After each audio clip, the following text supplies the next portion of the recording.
You are live. Thank you so much for joining us. Welcome to Precious ATV. Now here now ABC an update with Precious basically. Now here they go on an update of things that happen for inside Nigeria. So just news breaking has it that the House of Representatives don't approve the declaration of the state of emergency for inside River State, along with the 6-month suspension of Governor Siminalayi Fubara in deputy Dr. Ngozi Odu, and all the legislatures, that is all the House of Assembly members. That is exactly what is happening right now. And we thought to give you, well, the House of Representatives, the Senate will also sit down to talk their own matter, but we did here to give on the matter. Joining me in the studio now, Dr. DG Omoshola. Dr. DG, good afternoon. Thank you so much as you follow me this afternoon. Hello, Dr. DG. Yes, all right, Dr. DG. Thank you. Thank you so much for joining me. Good afternoon. Sincere apologies for dragging you into this. What happened in your House of Representatives? Not be smart, this one said it shocked plenty people. Follow shock me join. But unfortunately, that's the country that we are in. So now that this approval has been made, that means it's likely that the Senate will also approve it. What does this mean for democracy? If we have to start with this. Before we will talk about the fact that they use voice notes, because let's be clear with this. They're not supposed to use voice note because I don't even know how to put this. Any proclamation where they made under Section 305 of the Constitution, they required to be approved by 2/3 majority within 48 hours of that proclamation, and within that inside the session. Now, as a day like that, they suppose use normal voting system where go don't say then get the exact 2/3 majority, and not be any voting system where go just use voice count, so that they go know those we vote for and those we don't vote for. So, Dr. Did you make I get to hear you talk? Well, I absolutely agree with you 100%. And the reason why is that in this kind of instance, this is a sensitive issue that you are invoking a sensitive section of the Constitution. So if you are to, especially something that will be or has been gazetted, so for the sake of history, because Nigeria archaeologists or even the Nigerian government may want to learn from what has happened politically in the past. So if they go into the archives, what would they meet there that they use voice vote? The essence of letting everybody cast their ballot in the House of Representatives and in the Senate is very important, so that the constituencies that they belong to can know that this is how the senators, this is how they voted. And you want to ask yourself that, can we for once have a democracy in Nigeria in the true sense of a democracy? So if there is the true democratic system, why is the leadership of the House of Assembly, both the Senate and House of Rep, why are they afraid of voice vote? Why couldn't they have voice? And what is the level of attendance? Do the people in that particular House of Rep, do they form a quorum? If they form a quorum, how did they vote? This would have been beneficial even to Nigerian government on the long run. And also, it will be some form of political accountability to the constituency that voted those people into power. But now, what we have is half-baked. So you want to see that the House of Representatives seem to be dancing to the tunes of Bola Ahmed Tinubu. And at the end of the day, that tune that they are dancing to, maybe what will consume them for two major reasons. Number one, they are creating a monster. They are breeding a monster in Bola Ahmed Tinubu. And there is a way karma works. And I'll give you two examples. For instance, Monday Okpebolo, the governor of Edo State, was a senator. But as at the time when he was contesting to be a senator, he perhaps wouldn't have foreseen that maybe he would be a governor. And now he is a governor. He was once a senator. So that means that he's transitioned from the legislator to the executive. Now, the importance of stating that is that if Monday Okpebolo had joined them in the Senate to kind of like pass unholy laws, to kind of like, over pamper the president, then he too may eventually be suffering from it, because if his state goes in crisis, and Edo State is notorious for political crisis, that means that the president can just unilaterally declare a state of emergency in a state. Now, I will still stay on the same Edo state. Obaseki is a traditional APC guy. Oshiomhole was his godfather, his political associate.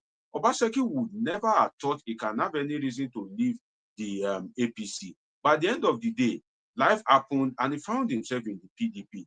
If Obaseki had joined them to kind of like create a one-party state, to kind of like trample on democracy, that is why the circumstance would have emerged and he would have found himself in the PDP. Now, I'll give you another instance of Dino Melaye. When the alliance against PDP was being done, Dino Melaye was with them. He was one of the people that was on the side of Buhari at that time. So if he had supported to create a situation whereby there's no true democratic process, at the end of the day, when he left the APC, he would be suffering from it. So I pity this crop of guys in the National Assembly, whereby people are looking up to them. And you want to imagine that, is there really any hope in Nigeria in the true sense of it? Now, we should be grateful that at least we have withered the sum to some extent.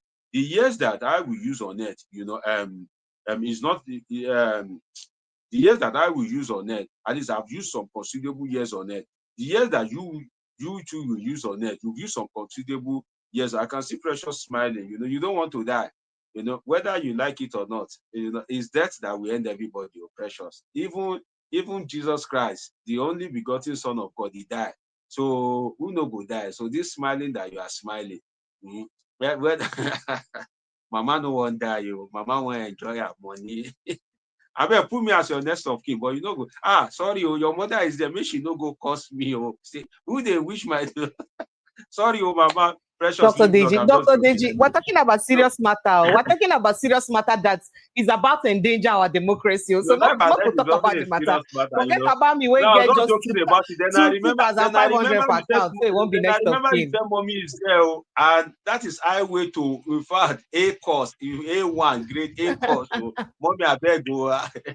So you can see that the crop of people that we have in the National Assembly, it's kind of like, is there really hope in this country? In the sense that I followed the news after the president's proclamation of a state of emergency, which itself is not a right thing to do. After the proclamation, people have been calling on the National Assembly. Lawyers will say, we look up to the National Assembly. Pressmen will say, we look up to the National Assembly. Analysts will say, we look up to the National Assembly. And I was just here, looking at them, doing like this. Which National Assembly? The one led by Tinubu's Will Akpabio.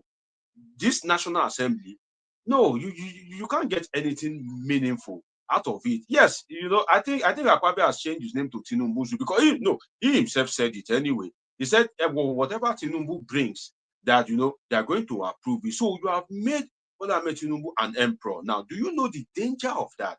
The danger of that is that Bola Ahmed Tinubu has that emperor spirit in him. Bola Ahmed Tinubu likes to be an emperor. Bola Ahmed Tinubu is used to being an emperor. When he was in Lagos State, he removed his deputy, and he influenced the removal of his deputy like twice or thrice. And at the end of the day, he has remained the godfather of Lagos State till date. Obasa was removed without his consent. He reinstated Obasa. So this is somebody that he has that emperor blood in him. It is that kind of person that you are now not holding accountable in any way. At the end of the day, it may not be now. It may be Bola Ahmed Tinubu's second term because he will apparently force himself on Nigerians, whether Nigerians vote or not. I don't like to deceive myself. That is the truth. If you think one Bola Ahmed Tinubu will leave power for you, you are just deceiving yourself. That except if Nigerians are able to stand tall and, they are ready to fight. They are ready to really fight the battle as if it's a Biafra war. Maybe then, at the end of the day, Bola Ahmed Tinubu can leave the power. So the way the National Assembly is conducting itself to show that there is no hope. That is the truth. There's no hope. And I read it that they were allegedly collecting $25,000 per legislature. Precious, please, God bless you. Help me. 25,000 times, let's say 1,550. Please help me quickly. 25,000 times 1,550 to see the kind of legislature that, and you can imagine that the one that they just did in the House of Rep, if truly they collected money, it shows that you are voted under the platform of a party. You went to the National Assembly.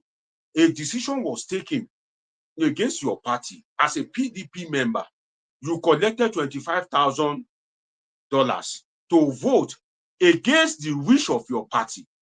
Why? Because the party itself has already milked you dry. A party that collected 40 million naira from you has formed 40 million naira. A party that all the party stalwarts were milking you, and my daughter want to wed, my child want to go to school. What do you expect? When you get to the National Assembly, you are on your own. You are a lot unto yourself, because even the party stalwart that you left behind in your constituency, they are calling you every time and then.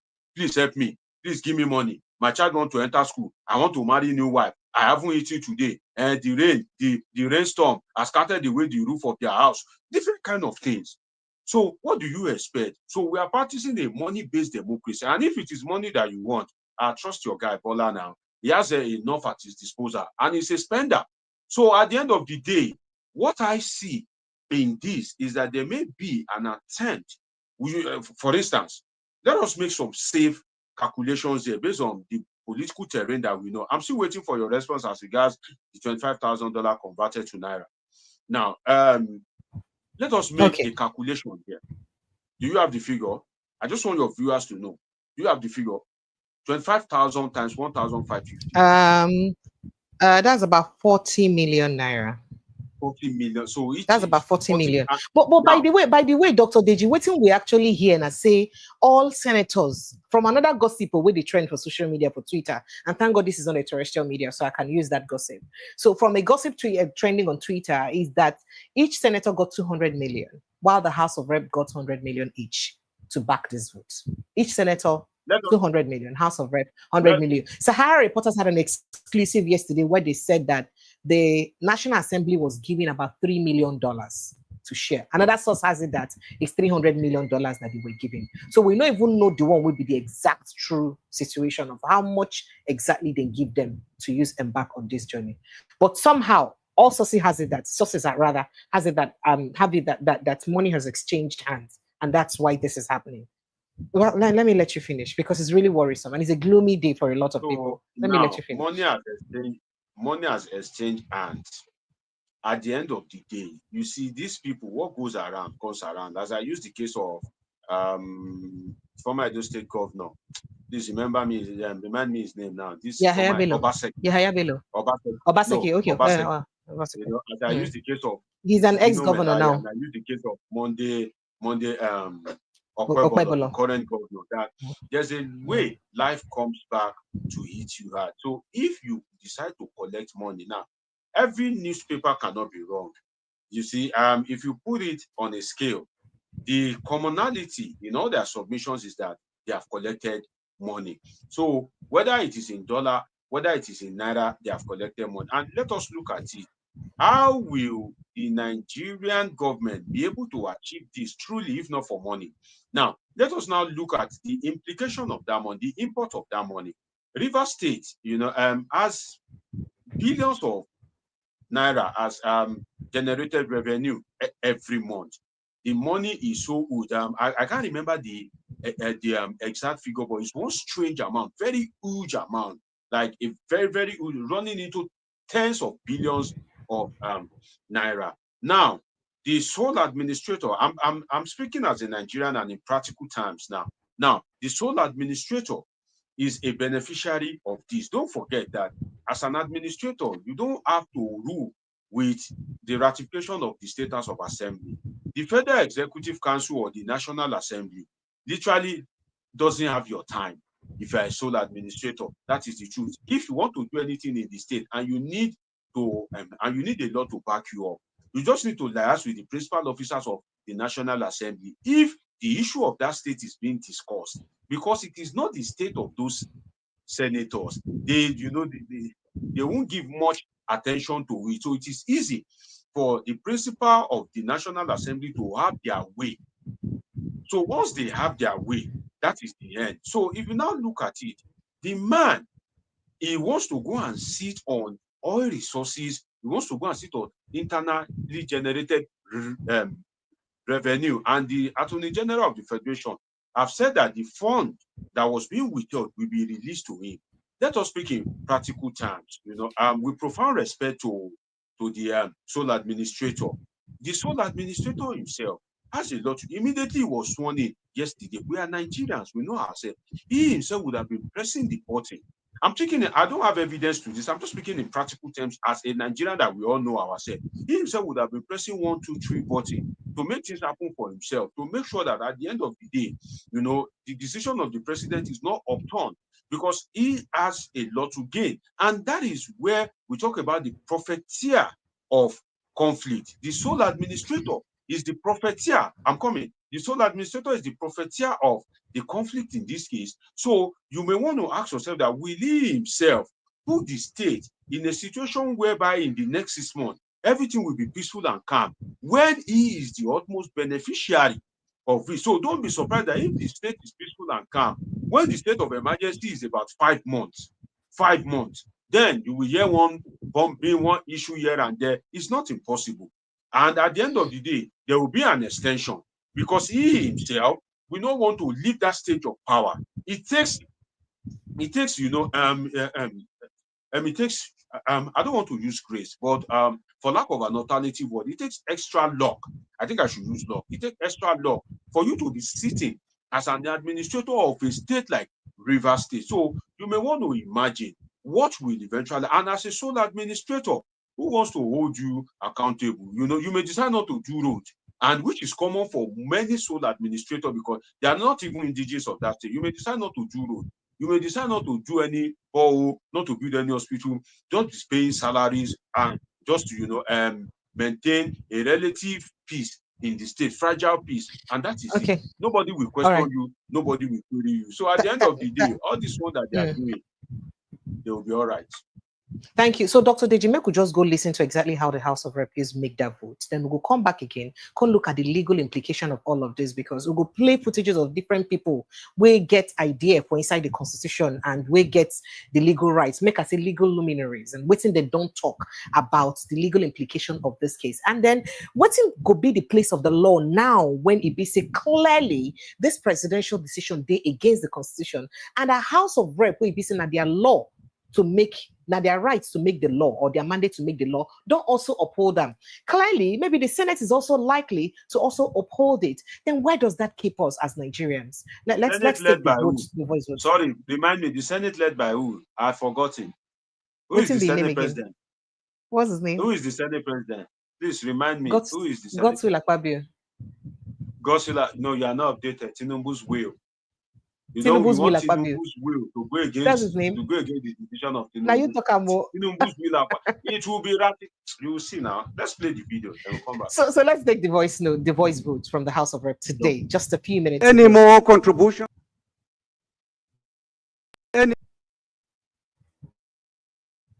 Any more contributions? Any more contributions? So we put the question. Are we ready for the question? Are we ready?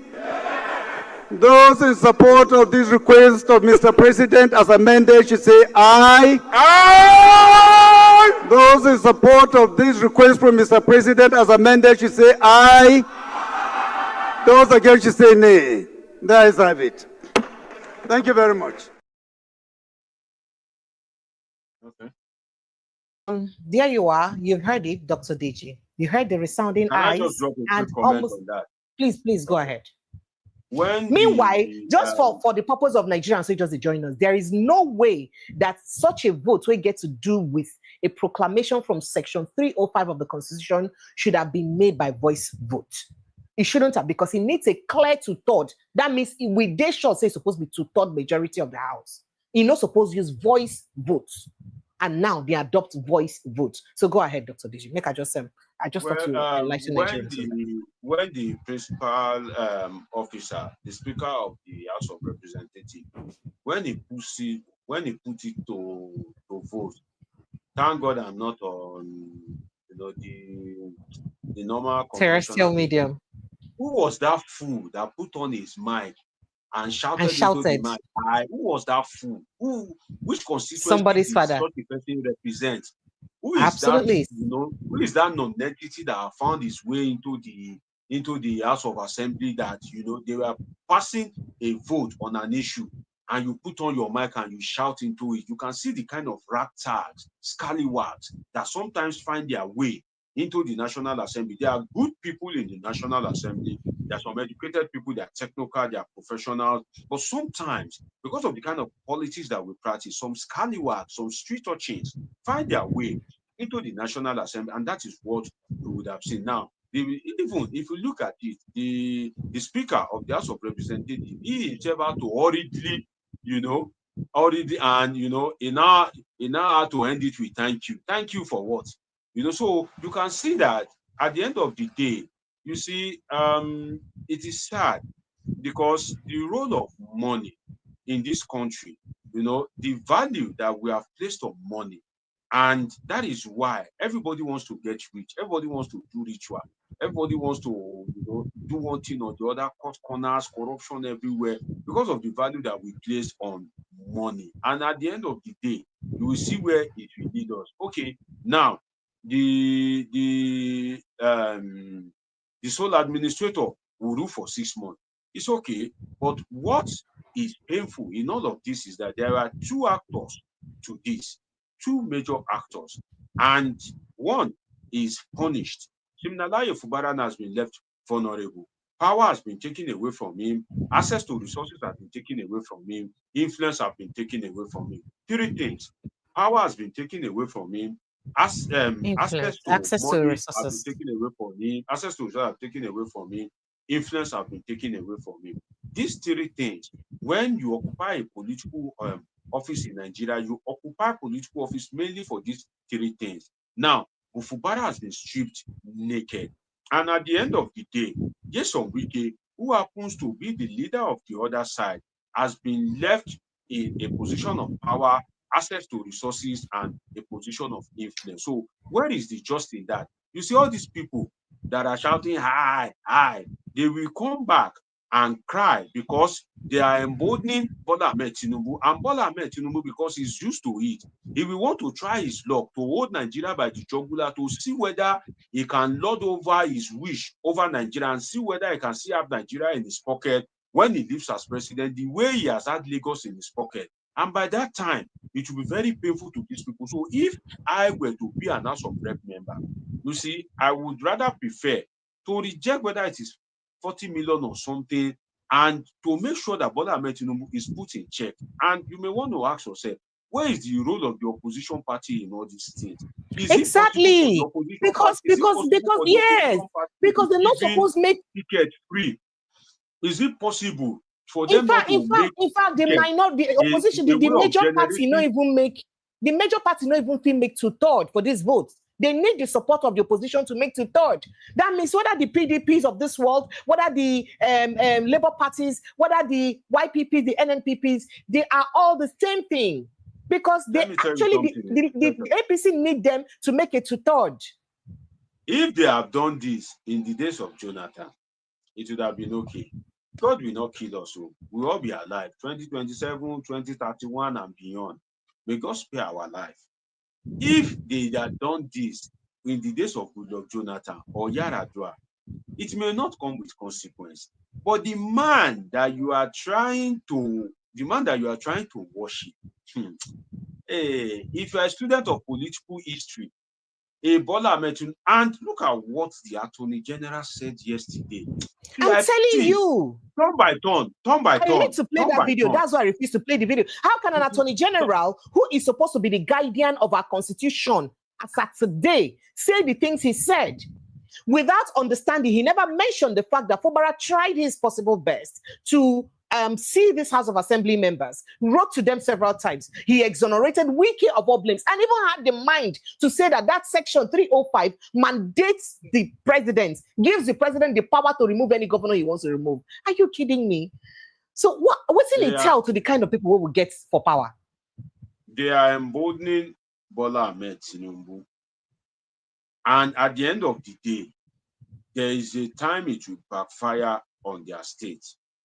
Because this thing that they've done, how can an Attorney General be saying that other states should be aware? See, for avoidance of doubt, for the sake of those people watching us that may not be too politically inclined, all what is happening is absolute wrong.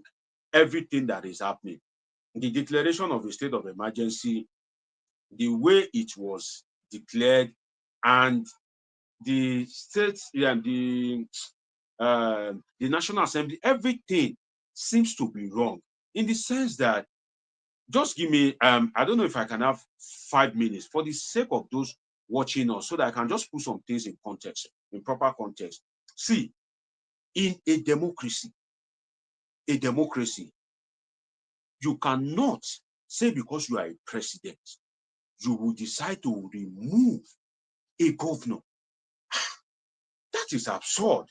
Now, let's get into some deep analysis here. When Bola Ahmed Tinubu became the president, he approached the Supreme Court and told the Supreme Court that, oh, please, state governors are sacking local government chairmen. State governors are removing out of their resources. Supreme Court, give us a judgment. Is it right for the state government to be administering over the affairs of the local government?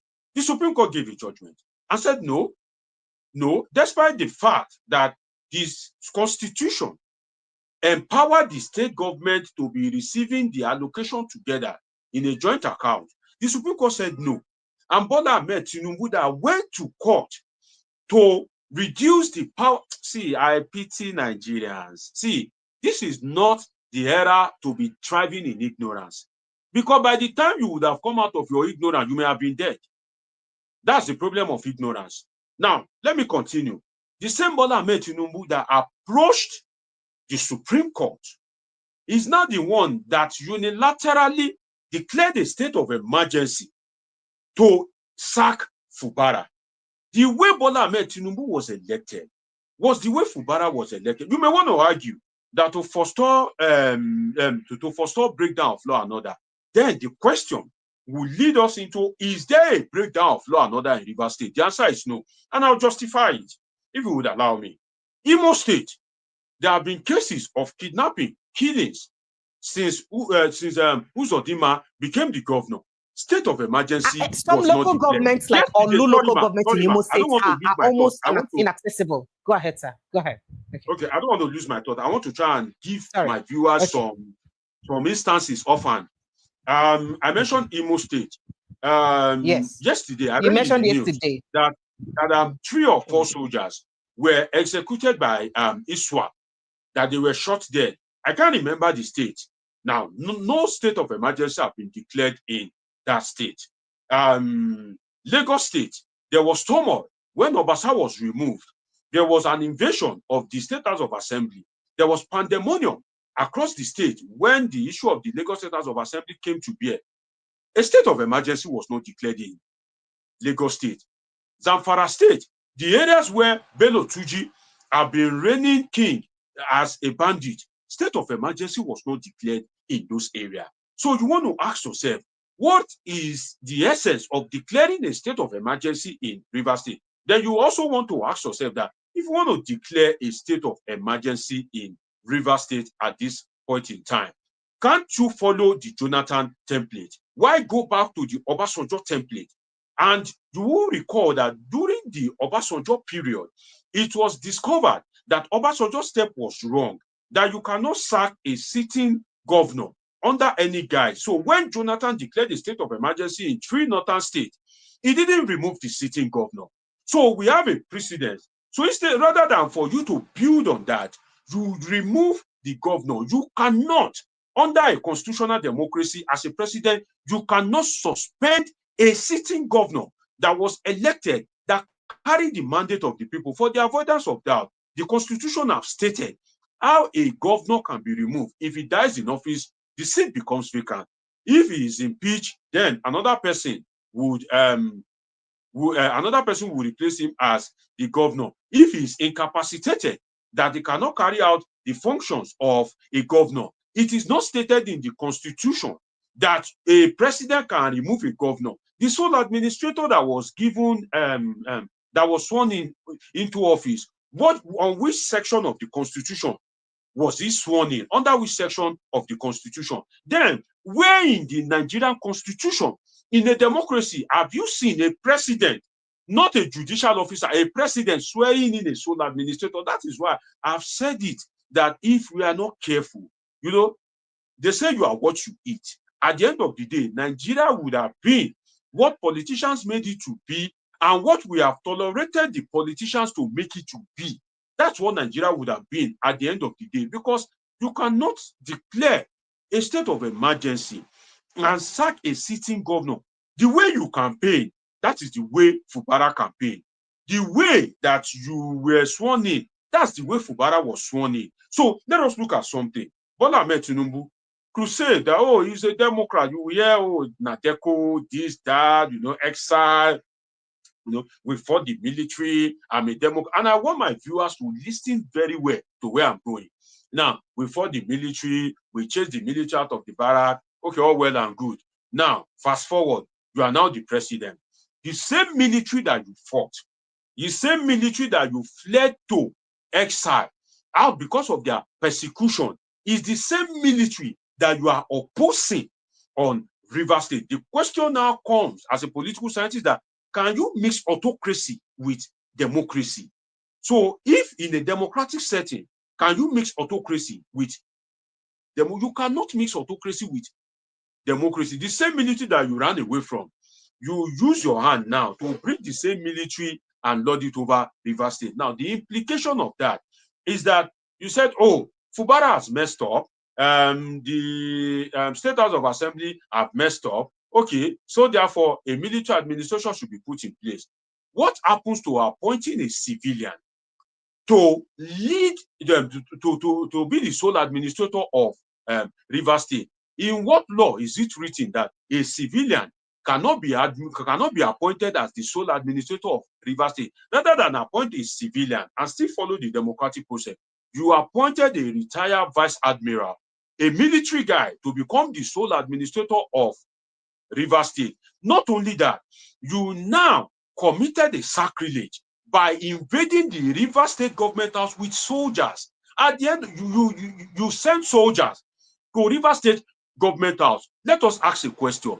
Is it that what happened in River State, even if you want to remove Fubara, are you telling me that the whole police, the whole Nigerian police force, the whole apparatchik of the Nigerian police, now, if it is not enough, blend it with that of the DSS, mix that of the civil defense to it, cannot restore law and order, cannot remove Fubara in government house, you must use the military.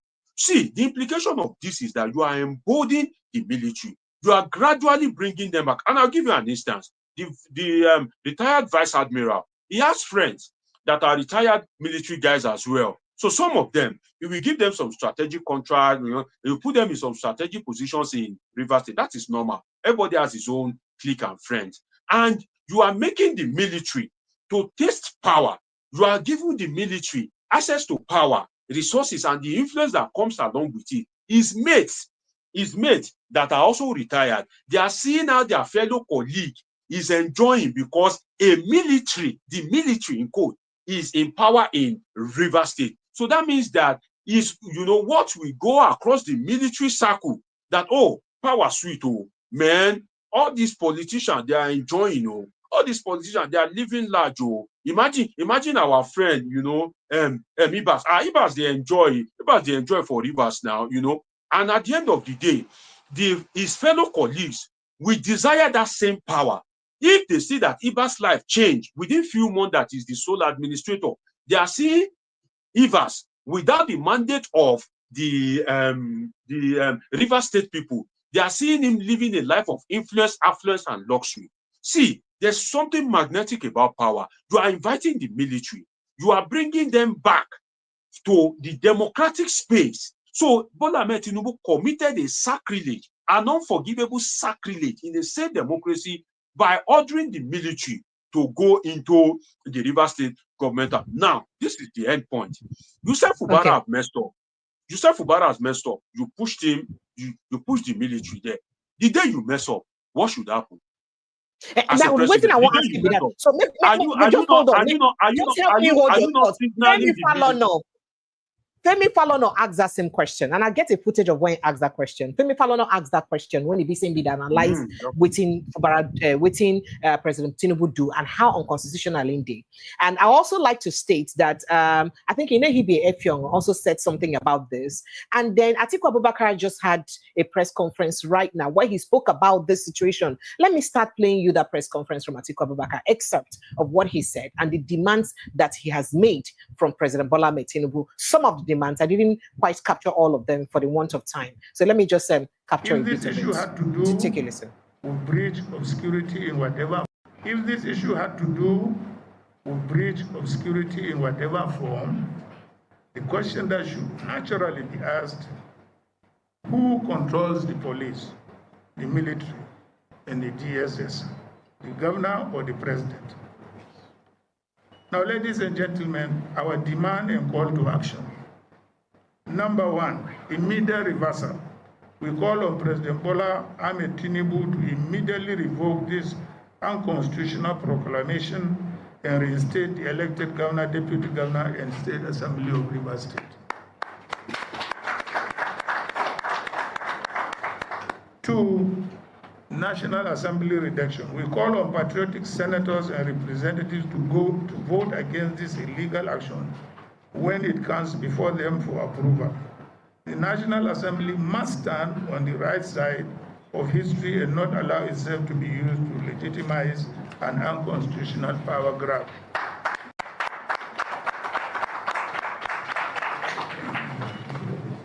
Three, judicial intervention. We urge the judiciary to act swiftly in striking down this proclamation, as it sets a dangerous precedent that could be used to arbitrarily remove any governor in the future. Number 4, Nigerians must defend democracy. It's not only the responsibility of the opposition to defend democracy, it's the responsibility of all Nigerians, all of you, to defend democracy. Otherwise, there won't be a Nigeria.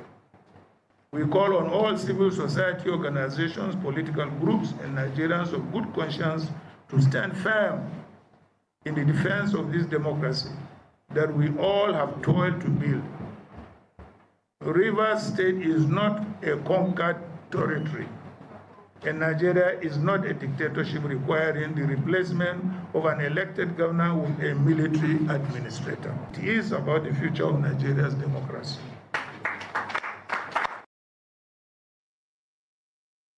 So, Dr. DJ, you go down here waiting Atiku Abubakar talk for inside that press conference. Say Rivers State no be conquer territory. Say if they talk about because they get a few pipeline with them bust. Say who be the people who they in charge of security? Now the president, now the governor, have been at the president they in charge. Now a lot of quarters insinuate say if he actually be wicked and then go bust those pipelines.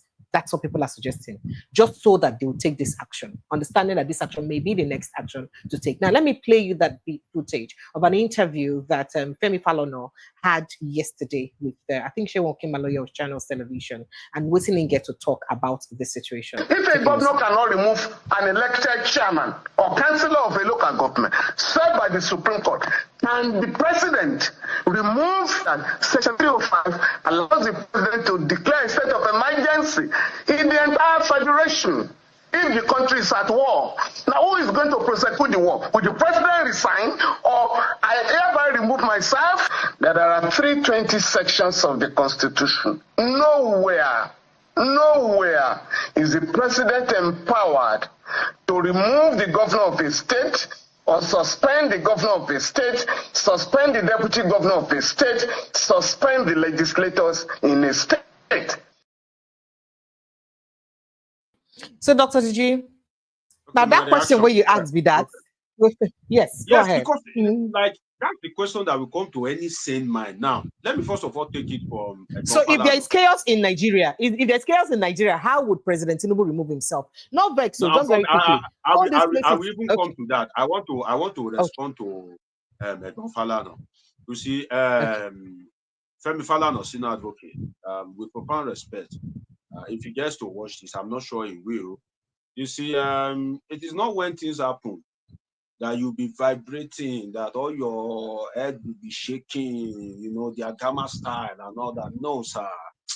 please, we respect your knowledge of law, but I think it goes beyond that, because where was Edmond Falana when Bola Ahmed Tinubu removed fuel subsidy?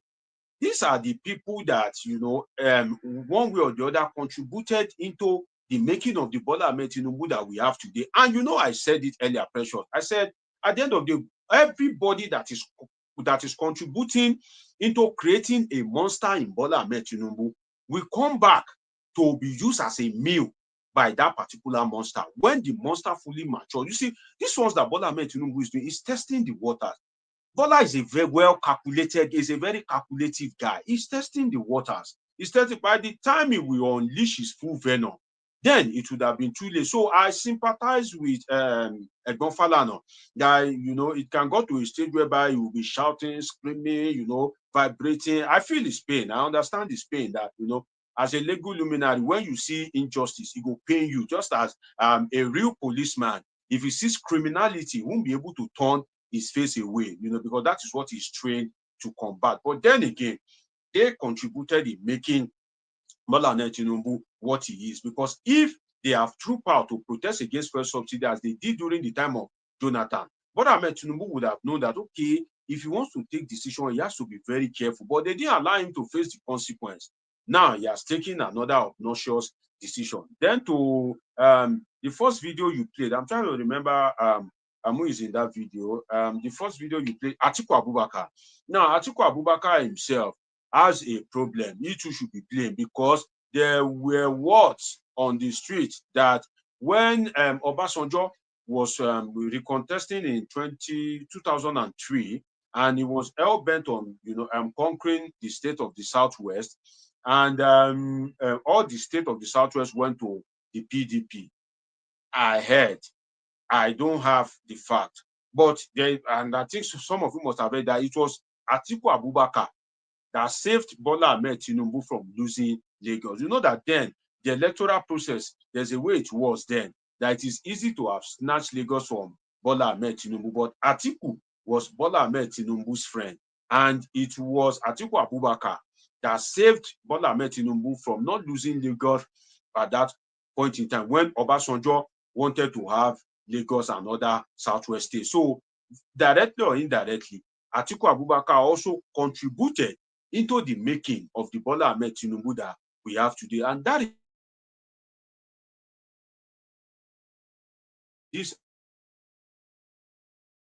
trace any kind of error to his background. Those are the kind of people that I take serious. But I can tell you that Bola Ahmed Tinubu is testing the waters. If you look at, if you're a social scientist, you can kind of look at Bola Ahmed Tinubu, look at his political antecedent trajectory and make meaning out of it.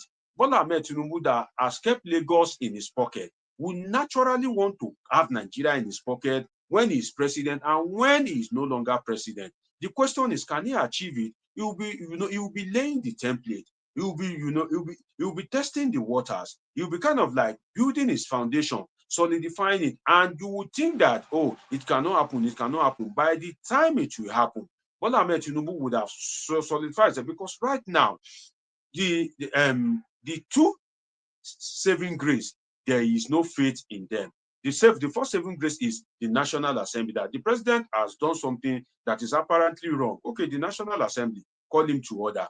That cannot happen. Then that brings you to the judiciary, and you want to ask yourself, with profound absolute respect to my Lord Justice Kudirat Kekereekun, from what has been playing on in the judiciary, can they upturn this state of emergency? And in the past, has the judiciary been able to? I think the last one during play 2 or something, I think the judiciary threw it out based on technicality or something like that. They didn't give an affirmative pronouncement or whether it is right for a president to remove a governor. But to my mind, as a political scientist, I can tell you that you cannot mix democracy with autocracy. So, as I was saying earlier, if Bola Ahmed Tinubu wants to bring up a sole administrator, why can't you appoint a civilian? And another point is that the purpose of democracy is that all of us cannot rule ourselves. Okay, let us appoint one person among us to rule us. So in a democracy, the people of Rivers State, we gather and say, let us appoint one person amongst us to govern over us. You want to appoint a sole administrator, can't you bring somebody from Rivers State that, okay, can't you look for somebody that is of Rivers origin, but that is not in the Wike camp, that is not in the Fubara camp? Is there no righteous person? Is there no apolitical person in Rivers State that you can use so that Rivers State will still have that sense of belonging, that they are being governed by one of their own? So in a democracy, you have brought somebody that is not from Rivers State to come and preside over the affairs of Rivers State, when the principles of democracy dictate that whoever will preside over the affairs of a state must be somebody from that state. Now, let us go further. Now, every state must be represented at the Federal Executive Council meeting, FEC. Now, Rivers State will be represented by the sole administrator when they are doing Federal Executive Council meeting. So, Rivers State as a state is now being represented at the Federal Executive Council meeting in a democracy. By somebody that is not from Rivers State. And another thing is that now you have removed Fubara. Is it to the glory of Wike? Is Wike not ashamed of himself? That is the state that he is, he just left power less than 2 years ago, is now being represented, and the democracy is still alive by somebody that is not from his state. And they will sit down together at the Federal Executive Council meeting. So you want to imagine the kind of democracy that we practice. And the thing is that zookeepers, we say that don't teach all these lions that they tame, the lions that they tame as pets. One thing they do to them is that they don't give them live animal, so that they don't teach them how to kill. So they are not exposed to how to kill right from birth. They will not throw them a live goat or a live dog to use as a meal, just so that they don't teach them how to hunt for blood. They give them food, both blood food and non-blood food. Now, in this case, you are teaching the military how to take over power. You are teaching the military how to occupy power. The military have sat down in their barrack. The military are on their own. You went to go and bring them. So if tomorrow, God forbid, if a military coup happen in Nigeria, I will trace it back to what has happened in Rivers State. I will trace it back to it, because the military are on their own. It's you, Bola Ahmed Tinubu, that went to go and bring them. Is there no civilian in Rivers State? Then why on earth would you invade Rivers State government house with the military? Is it that you can't invade the Rivers State government house with police? So there's no police, there's no DSS, there's no SSL. Why must you? And the way they abuse the military, the way they make the military look like a useless organization, is so, it's so distasteful. Because any small thing, you release the military.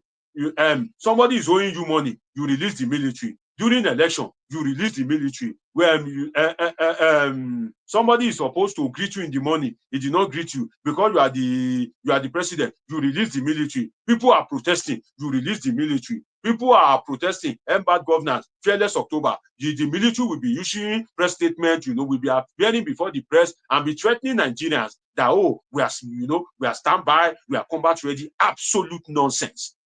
You are abusing the military.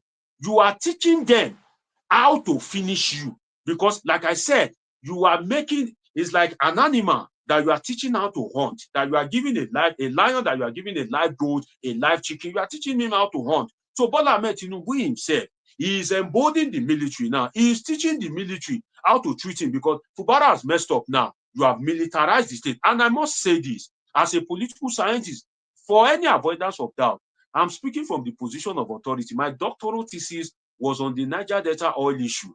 And I spent months in Ogoni, and I can show you verifiable pictures. I can even, if you're an Ogoni, I can mention some names for you in Ogoni that you will know that, this man has really been to our area. So I can tell you for free. Let me tell you the politics of this as a political scientist. Bola Ahmed Tinubu acted not because he so much loved Rivers State. No, Bola Ahmed Tinubu acted to protect himself. And I will explain it to you. He acted to protect himself, which is to protect the oil asset in Nigeria. And because the oil makes, the oil is its oxygen in nursery. Now, Nigeria has a budget that cannot be funded without oil money. Rivers State is one of the states in Nigeria that per seconds, every second, Nigeria is earning millions of naira in Rivers State, whether in the morning, whether in the afternoon, whether in the night, whether it is Christmas, whether it is New Year, whether witches are flying, whether anything, whether Christians are praying, whether Muslims are fasting, every second, Nigeria is earning millions of naira in Rivers State. Now, Bola Ahmed Tinubu, when it was reported that there was an attack on the Trans-Niger pipeline, Bola Ahmed Tinubu quickly made a calculation that, he cannot afford to, lose the money that is coming from Rivers State. So he took action to protect his interest as president, which is to secure the oil assets so that the resources of the Niger Delta can keep flowing to the federal coffers. So he acted to protect two things, the oil asset and the oil earnings. Again, I repeat, the oil asset and the oil earning. And if anybody disagree with me, Precious, let them come for a live debate. Because I'm speaking so I was going to say that, but I mean, what you said, what you said is not different from what Rivers. What you have said is not different from what Rivers women said yesterday when they protested. To protect his political favored ally, Nyesom Wike, for reason best known to him, and that is why there have been pictures flying all over the media space, of the retired vice admiral, where he's shaking Nyesom Wike and all that. And can we please, God bless you for bringing that photo, Precious, can we please have intelligent people in government, in the sense that, you see, if people from the colonial era, if the Nnamdi Azikiwe, the Obafemi Awolowo, if they have destroyed Nigeria, you will meet it. So why would you want to destroy Nigeria for those that are coming later, in the sense that there's a crisis in a state? Nyesom Wike, who has been running his mouth like basket mouth. Precious, I don't know what kind of state is your state. Let me come for you. But can I tell you something? I still get one scoop I won't give you. Let me tell you one thing now. Just one thing. Don't tell me one thing. I'll give you time to tell me two things. But let me say my own first. What kind of state do you have in such a way that an oil-rich state like Rivers State? Rivers State will pass as a country. If you look at the population of some African countries and the asset that Rivers State has, do you know that in Ogoni alone, when I was there for my doctoral data collection, sometimes if they dig that they are looking for water, they will see oil. The oil deposit in Ogoni alone is enough for Rivers State to survive. Only Ogoni, just Ogoni. No other place in Rivers State, just Ogoni land. The place that Ken Saro-Wiwa was Kenule Saro-Wiwa came from. The one that was murdered by Abacha. Unfortunately, people did not know that while Abacha was busy killing Ken Saro-Wiwa, Abacha was busy transferring the same oil money of the same Ogoni people and Niger Delta people abroad. Until today, Nigeria is still receiving that. So you can see the way we deceive ourselves as a country. So Bola Ahmed Tinubu acted to protect the oil asset. And in acting, because he loves Nyesom Wike, because he is an ally of Nyesom Wike, in his action, he protected the interest of Nyesom Wike. But can we have some more intelligent people in government in such a way that you would have appointed somebody that cannot be traced in any way or manner to Nyesom Wike? It would have given the state of emergency more credibility. It would have given the state of emergency more substance. But you so lose guard in such a way that you appoint a sole administrator, and within 1 hour, pictures of him with Wike, different pictures are already flying all around the place. Are you not supposed to do some background check? Is the DSS not supposed to do some security check to make, just for the integrity of the country? We must not lose the sight of integrity. Government can do all things. Sorry, Precious. Government can do all things, but government will not do anything. God can do all things, but God will not do everything. So same also for government. Can't you find somebody to put as sole administrator? You want sole administrator? We are shouting gender equity. You can't pick Precious. You want to pick sole administrator. You can't pick this pretty lady that everybody is saying as sole administrator. In fact, Precious, we must protest till they make you sole administrator. We must protest, or we go and cause trouble in another state. We will go and cause trouble in another state so that they can make you Dr. Deji, thank I get a lot of things to quickly ask you. First of all, make I give Nigerians update.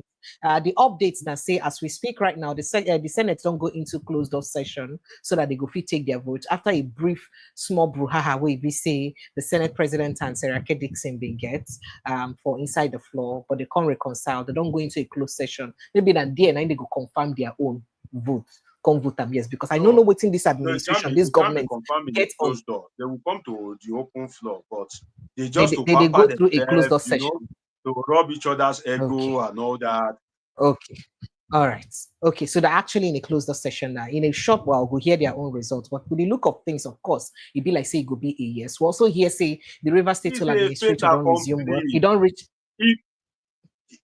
What I need to ask is, they want to see. They want to see. I will just ask you one question. Who is the Senate President now? Is this still that Akpabio? Forget.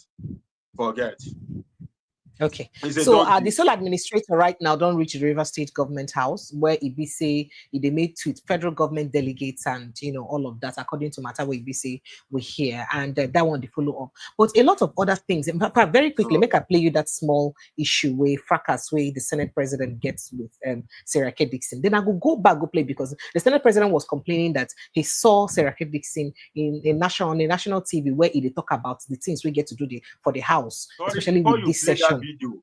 Before you play that video, let me say something to our viewers. You can see the effort Precious is making to bring news and updates. See the way she's playing the video, she's making everything. Nigerians, men are the reward good thing. If you are yet to subscribe to Precious page now.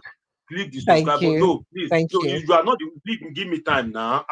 For you, you are not the one saying this. I'm the one saying I surrender. It, right? I surrender. So give me time. Allow me. Because Nigerians sometimes they will come to your page, they will just watch and what they will go away. Click the like button so that other people can see it. Like is free. They pay. They know they put more money for your account. Nigerians are used to that.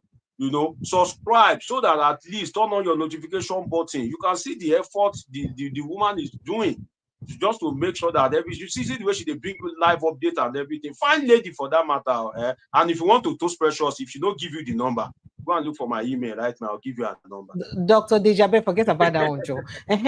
So going back. Viewers, if you are admiring Precious, I have all that number. Serious, I'm not happy. I feel like crying. Things are going bad in my state. Wait, now let me help my people because I know see. Since you have been doing this thing, some people have not looked at me. They've just been hearing my voice. They are looking at one side of their phone or gadget. It's only Precious they are looking. I know they. My Chinese don't come out. They see well. Just get my contact. Find me anywhere you can find me. I have all Precious number. I will give you live. All right, let's quickly play that little altercation between the Senate President and Sarah Dixon. Then we'll go back, play the video where we say the interview where Sarah Dixon gets, will perhaps provoke the Senate President to make them get this altercation for inside the House. Argue, it won't be good for any of us. We are all distinguished people. You are a former governor, I'm a former governor. Let us, please, off the mic, sit down. Please be seated. I watched you on television, and you said no matter what the Senate does, the Senate will never go with you. The Senate will not go with you. You said no matter what this Senate does, the Senate will not have your vote on anything the Senate does. That's what you said on television. I don't know, but I'm saying that if you have already made up your mind to go and talk on television when the Senate has not even considered any issue, I want to let you know. To me, please. I'm not arguing with you. I'm only saying, please allow me to preside. Allow me to preside. Make my point. Stand up and make a point. Thank you, Mr. President. Please, we must have mutual respect for all of our colleagues, okay? And I do have regard for you, particularly as our presiding officer. I appreciate that. And I think that should be reciprocal. Now, the point of order, Mr. President, Henry Seraki Dixon, Bayelsa West. The point of order I rose to address is to draw the attention of the presiding officer and our colleagues to the specific provisions of our rules. Each one of us is guided by two documents: the Constitution of the Federal Republic upon which we were sworn, and the rules that govern our proceedings. The proclamation has been read to us, and I wanted to draw your attention, Mr. President, respectfully, and the attention of all our colleagues, to the specific provisions of our rules. Order 135. The framers of this are very exhaustive. Once you say state of emergency declaration, there is a procedure. Can you read 135? Let me read it. Say, look, 133. When the President of the Federal Republic of Nigeria, by instrument published in the Gazette of the Government of the Federation, issues a proclamation of a state of emergency in the Federation or of any part thereof, he shall immediately after the publication, A, B, C, D. Now, since you have read it, now let me go to 135.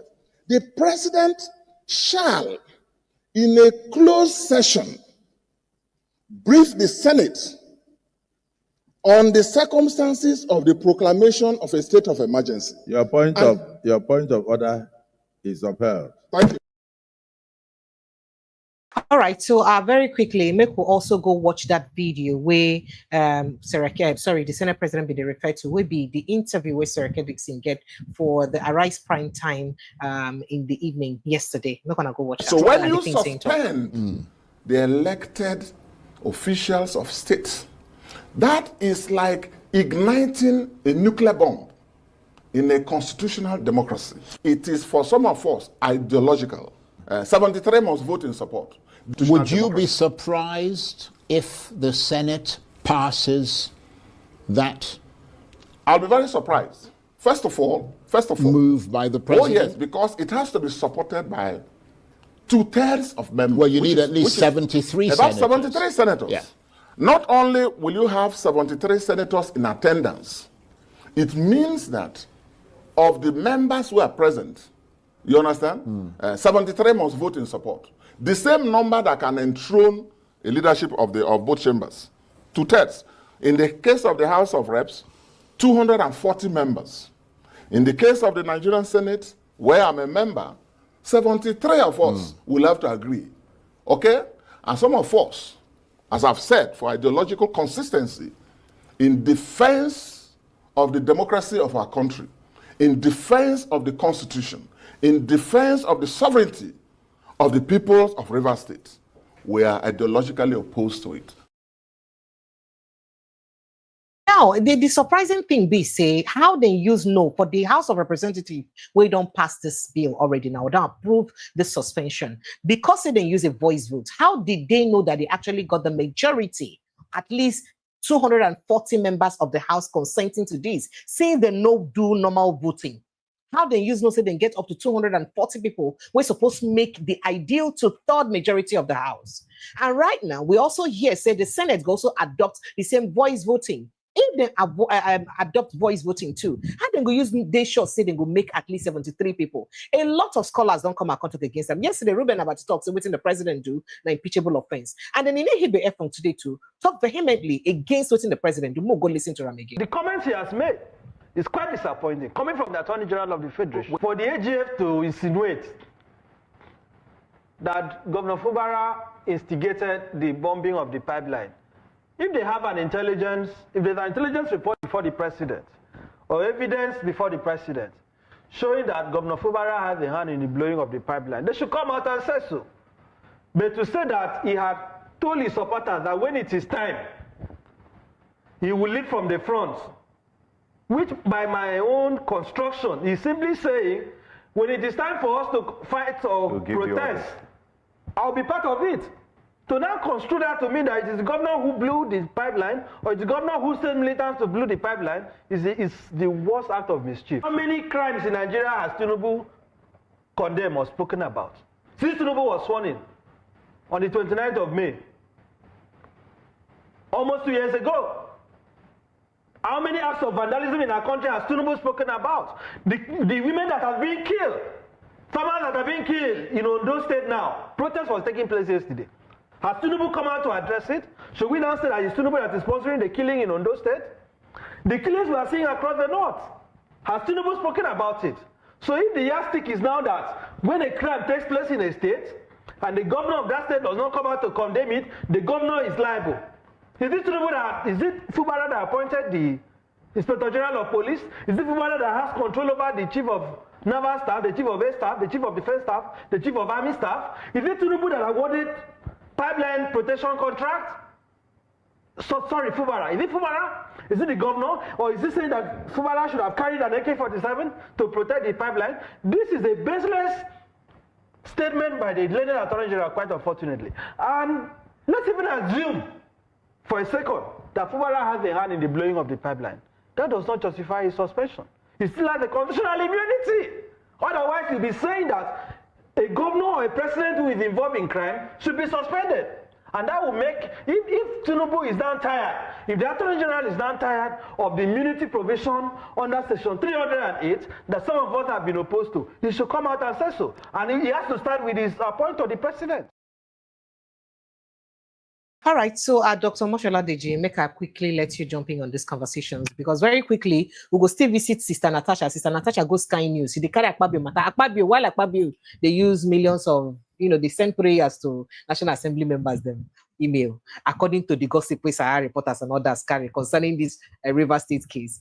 Natasha, they busy, they go international media. She don't grant interview with BBC. She don't go grant on Sky News yesterday. They carry Akpabio the worker. Meanwhile, they try their best to comot her for inside office, you understand, to recall her back. They deceive people of Kogi Central, say, empowerment, they won't give them, but they need their voters card to do the empowerment. We'll get to that level, but let me let you react to all of this. The fracas between Seriake Dixon and the Senate President before the floor, justice, before them go to private session. And then if you like, also react to waiting in Ehibe if you talk. Go ahead, sir. Well, kudos to Seriake Dixon, but I'm not sure if Bola Ahmed Tinubu is a good dog Jonathan, that Seriake Dixon will be reacting the way he's reacting now. If it were to be Goodluck Jonathan that declared the state of emergency, I'm not sure Seriake Dixon, former governor of Bayelsa State, or if he's the incumbent governor, will be reacting the way he's reacting now. But kudos to Seriake Dixon for having the boldness. He has been, I can call him the leader of the opposition in the Senate, because Abba Moro, that one is just, I don't want to use a bad word because it's an elderly person, shout out Abba Moro, but they try at all, I don't want to use foul language on another person, but Abba Moro, they try at all. The Senate can have a vibrant opposition leader than Abba Moro. As I've never been a senator in my life, and they put me in the Senate today, now, the way they used to change player, if they call Abba Moro out and give me that Jesse opposition leader, I will give a vibrant opposition in that Senate than Abba Moro. When Natasha was to be suspended, when Abba Moro stood up, it was either here or there, so that they won't say he didn't talk. He said, give 3 months, he does it for 3 months. And the leader of the opposition that wouldn't have rallied the opposition before the plenary to insist on that 3 months or so, say no to the suspension. You see, back to Seriake Dixon. Shout out to Seriake Dixon, at least for giving the Senate the needed opposition that it needs. Well, what I can say in this instance is that Seriake Dixon is doing the right thing, and I can tell you that Seriake Dixon doesn't even need to do what he's doing. The new chapter that have been opened for Bola Ahmed Tinubu, a new chapter of empoweriorism that have been opened for him, such whereby he can wake up one day and they can, unleash Msolu Omo boys to go and cause trouble in one state. And before you know it, if 1 or 2 people are killed, state of emergency, then Tinubu will just come and announce, oh yeah, suspend the governor, suspend the House of Assembly, suspend the deputy governor, suspend anybody suspendable. Now that new chapter that they've given to Bola Ahmed Tinubu, it is some of these senators, some of these House of Assembly members that would at the end of the day suffer from it, in the sense that Seriake Dixon can no longer be a governor in Nigeria, except the constitution is changed. And in that constitution, they did state it that if you are a governor under the 1999 constitution, or you are a president, you can no longer contest. Let's say Nigeria has a 2025 constitution now. If they don't state it there, that means that if Buhari can come back and contest again to be the president, and Obasanjo can come back and contest to be the president. If that is not done, Seriake Dixon cannot be governor again till he dies. And the president now, the new chapter that they are opening to him is to persecute the governors, is to make the governors a lame duck, if to make the governors, a governor without the ability or capacity to govern in the true sense of it, is to make Nigeria a one-party state. So Seriake Dixon really doesn't have to do what he's doing because he can no longer be a governor. But those in the National Assembly, both the House of Rep and Senate, that have gubernatorial ambition, I pity them, I pity their destiny. Because at the end of the day, the monster that they are creating in Bola Ahmed Tinubu may eventually come back to haunt them. And if it doesn't haunt them now because they are in the APC, in the future, let me use an example. Okoyemi Bamidele, there was a time Okoyemi Bamidele has gubernatorial ambition. And I'm sure that maybe Okoyemi Bamidele, the leader of the Senate, will still have gubernatorial ambition. He's from Ekiti State. Now, if he remains the leader of the Senate max till 2031, and then maybe there is a political tsunami, or in 2027, there's a political tsunami and the opposition takes power, and Okoyemi Bamidele now has his way to become the governor of Ekiti State, maybe like after 4 years later or something, just as Kayode Fayemi did. At the end of the day, the governor that is not in their party, if anything happens in Ekiti State, that president will now decide to remove Okoyemi Bamidele. By that time, Okoyemi Bamidele will now be shedding tears. He will not be regretting. Had I know, will not be his name, that had I know then, if only I had known that a time will come, in the history of Nigeria, that I will become the president of Ekiti State, that I will suffer to campaign. Perhaps I would have kicked against the president at that point in time. Maybe I would have even been the one to rally the National Assembly to make sure that this does not sail through. And that is the implication of allowing bad precedents. That is the implication of setting bad precedent, because sometimes the person that spearheaded that bad precedent is always not the one to suffer it. It is people that encourage the setting of that bad precedent. If you look at in political history, anybody that acted and kind of that set a bad precedent, such people don't usually suffer for it. It is their enablers, it is their encouragers that usually suffer for it. So I pity people that have gubernatorial ambition in the Senate, because at the end of the day, they would be the one to suffer for what is going on, because a bad precedent has been set. Like I said, the worst Bola Ahmed Tinubu could have done is to copy the Jonathan template. So Bola Ahmed Tinubu would have called himself a Democrat. Let us even, for Obasanjo, it may be forgivable that, okay, this man is a former military head of state, he has lived all his life by the gun and all that, so he has the military orientation. What military orientation does Bola Ahmed Tinubu have? And the important question that I ask, the day that you mess up, what should happen to you? The day that you mess up as president. Now, Fubara allegedly mess up. You've removed him. You've invaded River State with the military. And I must not fail to bless my viewers with this thing. Don't take my word for it. Do your research. You see, in the history of the Niger Delta, in the history of River State, first, I have not bring peace in the true sense of peace. No. If you look at it, when Isaac Adakaboro declared that, the Niger Delta will be out of Nigeria, that Nigeria is cheating the Niger Delta. Now, the Nigerian government fought Isaac Adakaboro and his soldiers. They locked Isaac Adakaboro up. During the Biafra war, they brought him out. He fought on the side of Nigerian government. He died allegedly under mysterious circumstances. And at the end of the day, the crisis in the Niger Delta did not subside. He gave birth to Ken Saro-Wiwa. And at the end of the day, long story short, Ken Saro-Wiwa and the Ogoni 8, popularly called the Ogoni 9, were executed by the Abacha military government. Still, the crisis in the Niger Delta did not stop. Only for it to give birth after some years to the likes of Asari Dokubo, government Tompolo, Ateke Tom, and all that. And the Nigerian government used the most brutal force. But because the terrain of the Niger Delta, I've forgotten how we used to call that terrain. There's a particular word we use in scientific writing to to explain the terrain of the Niger Delta. I can't remember now. That particular terrain is difficult for anybody that is not from the Niger Delta for you to successfully track pipeline and fight people that grew up in the creeks, people that their second name is water. You know, when I was in Ogoni, like, if you see all these small boys, you will think maybe their mother is the Mami water, the way they will jump inside the oil polluted water, the way they are behaving like fish. And I'm like, see Precious family, see them Precious speaking, see, you guys are swimming in dirty water. Your big aunt is in Lagos, so she they collect, see, she they enjoy. You see now.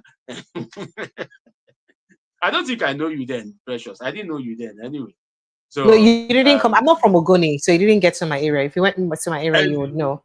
So it's okay. Dr. Deji, let's continue. It doesn't. River State is playing so. River State is a very diverse state. Sorry, see what your state has produced. A former governor, somebody who ruled your state for 8 years, a former governor that does not have decorum, a former governor that any small thing, Thanksgiving, you get a Supreme Court judgment, you go to Thanksgiving. Now, talking about a former governor, Dr. Deji, very quickly, make I just quickly put this out. So I just want to make a request. You guys know how to sing in your state. Precious, entertain me for 1 minute. Make I use that.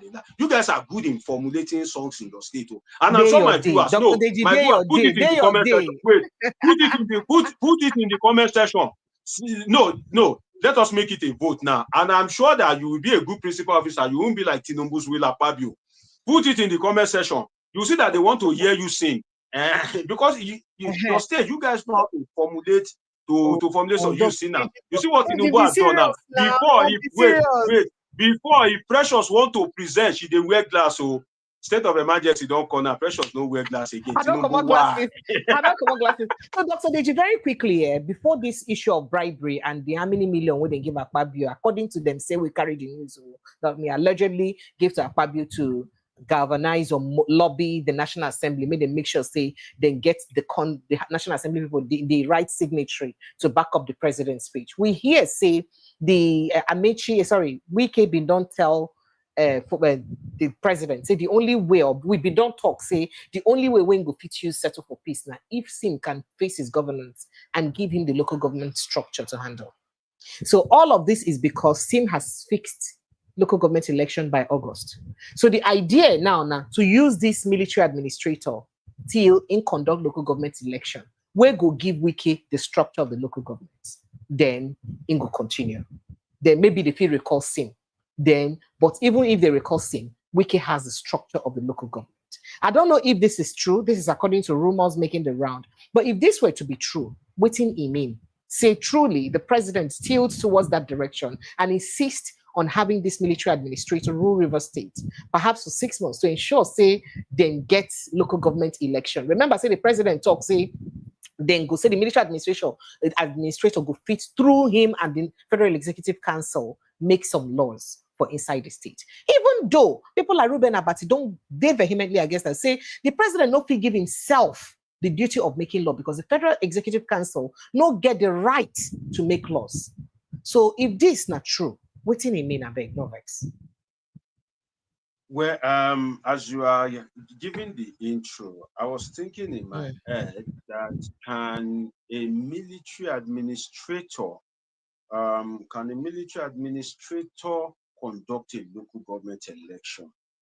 Would it be constitutional? Because the Constitution made room that there would be a state electoral commission whose chairman will be appointed by the governor.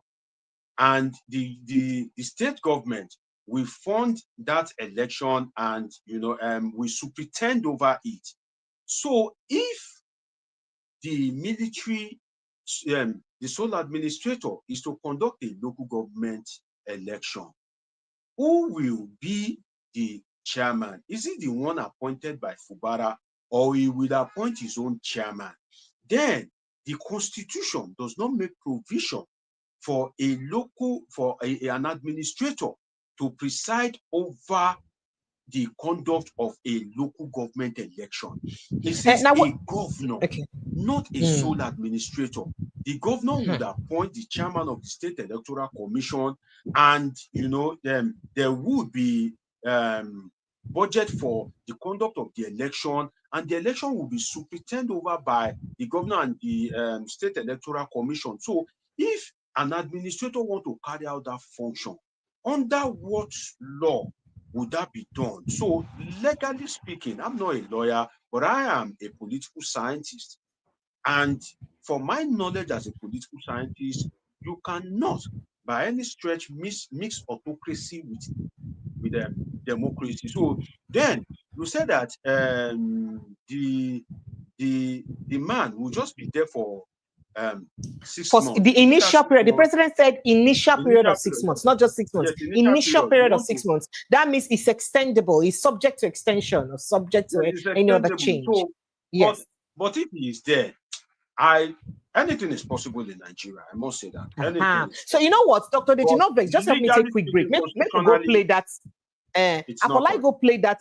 I feel like go play that thing where Ruben Abati talk. Make you listen to him. I'll begin with perhaps what Rufai's position may be on it. Then go to Ruben's position and why he calls it an impeachable offense. If it's an impeachable offense, and in fact he talk say in good faith, say the military administration not supposed even take the job because he knows say they against the constitution.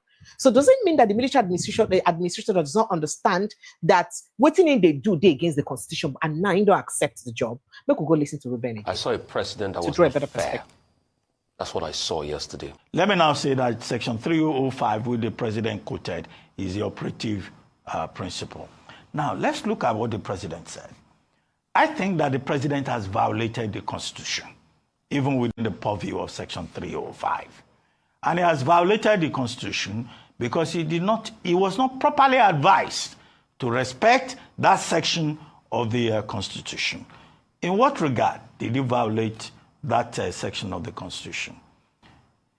In fact, he acted as a dictator by saying that the administrator that he has appointed can make regulations and laws will be made for the River State House of Assembly henceforth by the Federal Executive Council. The Federal Executive Council does not have such powers. Section 11 of the same Constitution says that, look, when there is a state of emergency, it's only the National Assembly that can make laws for a state house of assembly. Now, President Tinubu has appropriated unto himself the powers to make laws for the River State House of Assembly. That's an impeachable offense. I don't know whether the National Assembly will have the courage either to reject his gazetted proclamation or to proceed on an issue of impeachment against him for violating the Constitution of the Federal Republic of Nigeria.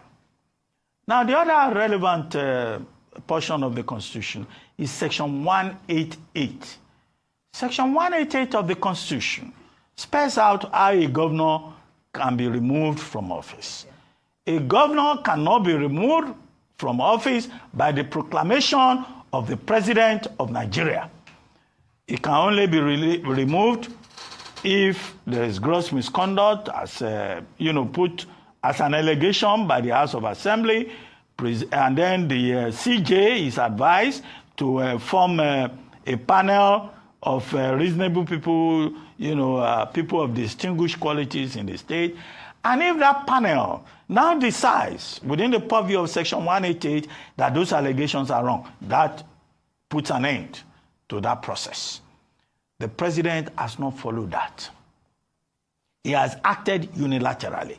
Section 1, subsection 2 of the same Constitution says that this country. All right, so Dr. Mashala Deji, I'm not going to make I just bore you with the remaining part of the video, but then going back to this issue right now, we know, say, House of Representatives don't take their vote. And as we hear, the Speaker of the House of Representatives no agree, in refuse to allow a head count to determine whether the number of people we say that they make a 2/3 majority of the entire numbers of the 305 or 300 and something senators will we get. So right now we can't tell. But the speaker, they talk, said they go rally on the attendance register today, sure, whether it reach or not. We also hear gossip say a lot of opposition people don't already align with APC members to and they don't collect bribe. And we hear now the money, some people say $25,000, some people say 200 million to Senate and 100 million to House of Representatives. Now, many of the opposition lawmakers don't already align again. It is so very sad how this kind of thing they happen, and it shows, say, it be like, say, not just our legislators are compromised, even judiciary and almost every arm of government they compromise. What will be the hope and future of Nigerian people for democracy? As a political scientist, if politics they go about this way, if they go this way, would Nigerians just continue to sit down and watch? Or only Shaware go they shout? Because only Shaware be person will be say go shout. Other people them, Atiku, P2B, Atiku now don't form coalition. They don't announce an announcement of coalition to use our seat Tinubu by 2027. But are we not going to be alive before 2027 if we have this kind of impunity against the Constitution and Nigerian Constitution generally? If it be said the president indeed commit a treason, an impeachable offense with this kind of National Assembly we did like this, that is already complicit and culpable, if we have to call it that way, then what will be the future of our democracy for inside this country? That means there's even no hope to even go ahead and have election. What do we do, sir? As a political scientist, please, as a doctor of political scientists, what do you think the Nigerian people need to do right? Well, what I can say is, sincerely, things are very bad, and it's almost a no-hope case. But it's not a no-hope case, it's just almost a no-hope case. In the sense that if you look at it, every avenue for you to get accountability, good governance, freedom of speech, expression, every step of accountability is being stifled bit by bit. But what can be done is, if Nigerians realize that their destiny lies in their own hands and they decide to go all out to get the desired change that they need, or to truly hold leaders accountable. If not, nothing can really be done. Because if you look at it, the difference between APC and PDP, Labour Party, is really the difference between 6.5 dozen. The money that they allegedly shared, PDP collects, APC collects, Labour Party collects, whether it is 40 million, whether it is 200 million. Can we continue like this? If not Senate climb, this is not going to happen now, Dr. DG. Should we continue with this in-depth corruption? Should we continue? It's not thing. It makes me want to cry. This is sad. So what we need is like a well-oriented citizen. Unfortunately, the education that will give you the orientation is not even affordable, it's not accessible, and it's not qualitative. That is where the problem is. So it is, in fact, the Nigerian government have realized that the people that are giving them problems, some of the people that are giving them are people that have opportunity to get educated. Precious went to school, be giving them problem. You said you read political science, you'll be using your brain to give them problem. In South Africa, there's a name they used to call people that are knowledgeable, people that go to school that are well-oriented. I can't remember the name, but there's one unique name that they call them. Government don't usually like. I have a South African caller, Charles. I hope you're there. You can kindly comment so that you remind us of the illiteracy. And that's why you see that illiteracy has been emboldened. The access to education has been reduced because there's something education does to you. It will be very difficult now for you to come and meet on Omosoladeji and say, take 20,000 naira. Oh yeah, go and vote for me. No, not because Omosoladeji is a billionaire or he's super rich, no. But because he knows the essence of you making your voting, you making election transactional. No, it will not answer you. You can't even come and meet him. So there's something education does to you. Unfortunately, the education is not available. And the little one that is available, they're not even making it qualitative enough, because how will there be teaching students in Nigerian school and there's no history? You can imagine. Though I learned they've restored it. They've restored it. Yes, they've restored history. But for a while, for some years, we didn't have history. Who are the blockheads? Who are the non-entities that removed history from the curriculum? You can imagine. So in that school, where that child, because it is only primary 6 that you need to become a president in Nigeria. So if the another sad situation, but if I want to go find work, I go be graduate. Sorry, just a moment. If the president of Nigeria, the future president of Nigeria, do not have the opportunity to read more than school SAT, that means that president of Nigeria have not had the opportunity to read anything or know anything about history. And he will eventually go and become the president of Nigeria without his USA. And that president didn't know about history because some idiots decide to remove history from the curriculum. What are they hiding? That they don't want people to know. So you can see that it is almost a case of no hope, but it can still be salvaged if Nigerians themselves, and it's not all about education. When I say education, I'm not saying go and read PhD, go and be professor. No. I'm just talking of just basic education. And if you are not able to read, at least package yourself. Be fair to yourself. Nigerians could be terrible people in the sense that you will see people that they don't take nonsense with their wife. You said you are going to make me semo. Why is my food not ready? They will be shouting, they will be screaming.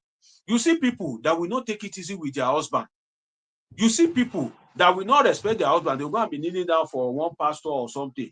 You will see people, different kind of people in Nigeria. But when they pay school fees and their child didn't come home with good results, they will say, oh, the school is not teaching you. They'll go and meet the proprietor of the school. They'll start raking. But these same people, government will promise you change. They will get there and change the promise and everything is fine. Let me give you an example. I know a man, is all these Muslims, should I call them tabligh, right? He's an Islamic devotee. And do you know that because he's an Islamic devotee, that is one of the things that, made me to know that he's of double standard, because that Islam, there's high accountability. If you are a freestyle Muslim, if you're a Muslim that take beer, if you're a Muslim that, I would say, okay, maybe you are a freestyle Muslim. But if you are all this tabligh, that means that you hold accountability seriously. You are the type that believe in Sharia, you are the type that believe in the Hadith, you are the type, so now that man, if you say something as regards the government or Bola Ahmed Tinubu, you always have one defense or the other. There was a time we were speaking about the fall of the dollar. He blamed it on US, UK. He's not really educated, He will just, and me, I'm a perfect listener. I'm a very perfect listener. I will just sit down and be listening.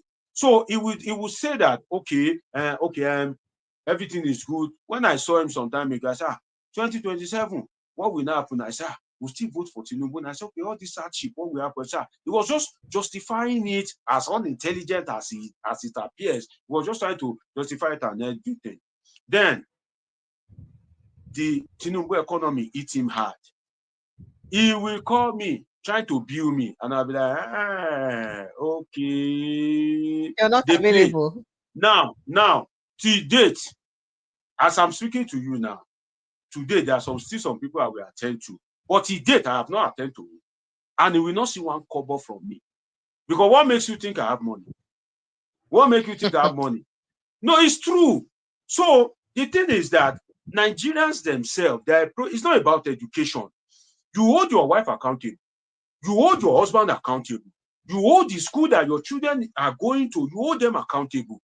But when it comes to either Tinubu, Buhari, Jonathan, or all these guys, or even Peter Obi, you want to kill, you want to die, you want to destroy, nothing makes sense. So some people, they don't even have sense anymore. I have to release you. I have to release you. Sorry, man. To some people, they don't even have sense anymore. Bola Ahmed Tinubu is their sense.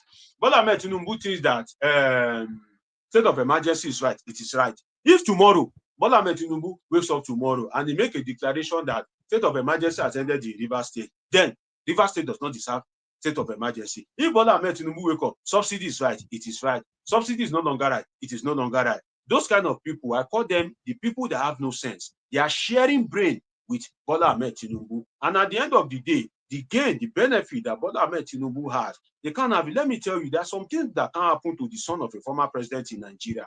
They will rally among themselves. If you go and steal, you go to prison.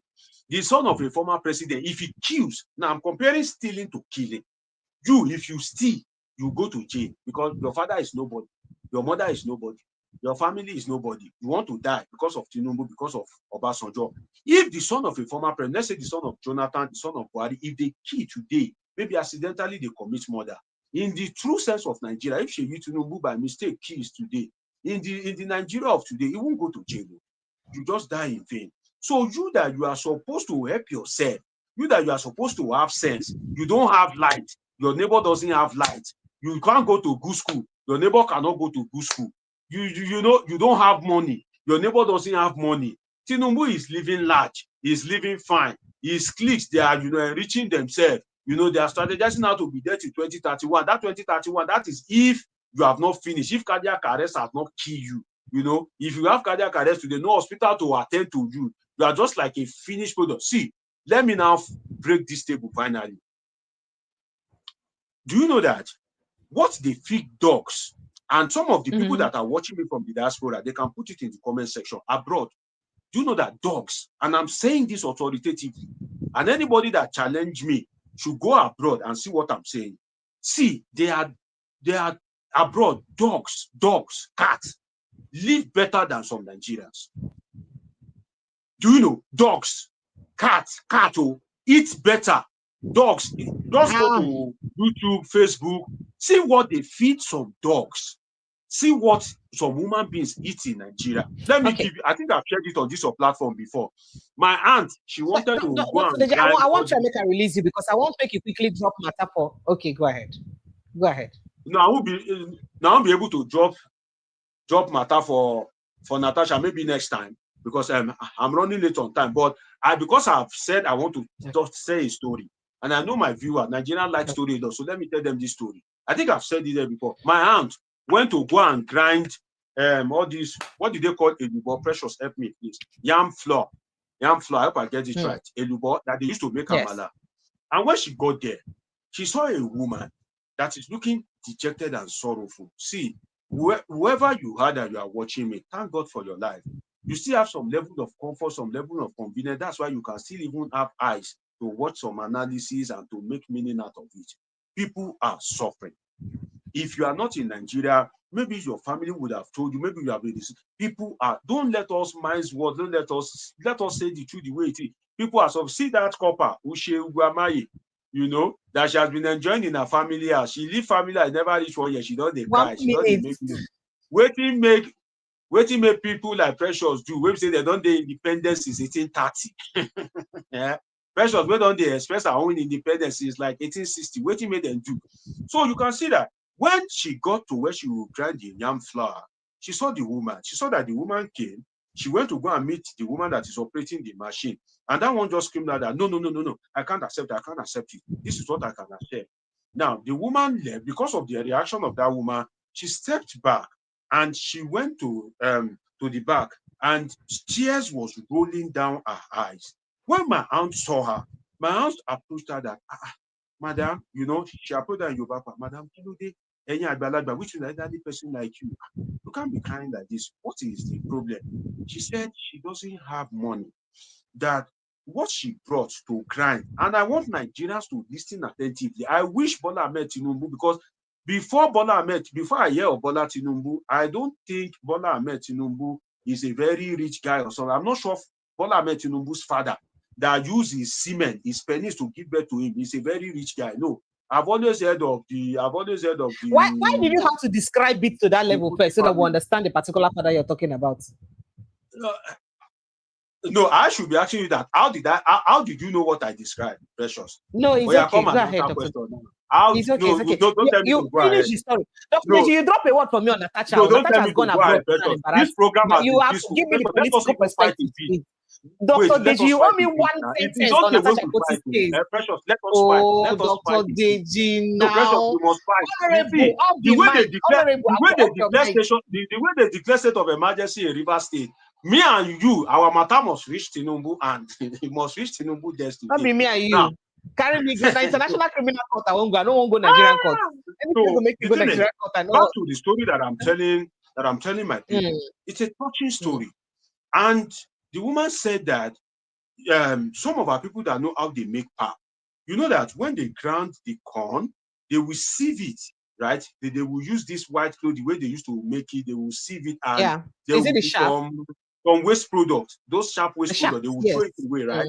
Or use it to make animal feed, right? So the woman said that she will send her daughter to where they used to make this to where they used to make pap, that the ones that they are not using again, her daughter will pack it. When she packs it, she will now go to where they are selling fish, where they are selling protein, fish, meat, turkey. Some people don't like head of fish, so they will say, no, and they don't like that leg. That's the daughter, yes, and the leg. So the daughter will be on standby. As they are cutting that one, anybody that doesn't like it, our daughter is on standby to be picking it. That is what. Dr. Deji, do you know that people who sell fish and chicken now sell that head to people? They pack it. I'm telling you the level of hardship that people are going through. So when they take that sieve of corn from pap, when they take it, the shafts, they will now, yes, the shafts, God bless you. They will now dry it, and they will now go and regrind it into powder form when it is very dry. You know that because it is the shaft, it will not be very smooth like semo. They will now go and regrind it so that it will be like yam flour or semo. Then it is that thing that they will now boil hot water and be using to make it. Then it is that they will now eat with those head of fish that the daughter picked from where they are selling food. That is how some Nigerians are surviving. And the woman, an elderly woman, burst into tears. Now, my aunt now said that the mistake she made on that day is that she didn't go out with enough money. And my aunt is not the super overly educated type like us that will use app and all these things. So she now said she paid for grinding, and maybe she gave her 5,000 or something like that. That she felt pity. So, and I have a very. I wish there's a way we can even contact the woman. I have a. This thing that I'm saying is not even now. It's like almost a year, over a year. I'm not even talking of now that the hardship has doubled. I'm talking of like a year ago, but it's during this Tinubu administration. So my aunt now told me that, Deji, where is Nigeria going? That this is what she witnessed. And this person has called her for billing. This person has called her for billing. That one has called her for billing. That how much does she even have? And how many people can she attend to? That is why I pity Nigeria. If you are rich, is everybody in your family rich? Some Nigerians, thank God I'm not on your normal radio. Some Nigerians, apologies to Nigerian, but that's the way I can place emphasis on it. Some Nigerians don't have sense, and they will never have sense. Because let me give you an example. There are some Nigerians that can never come out to defend their father. There are some Nigerians that will fight their father. But look at Sheyi, sensible boy. Despite the fact that his father is one of the worst things that is happening to Nigeria now, in the true sense of it.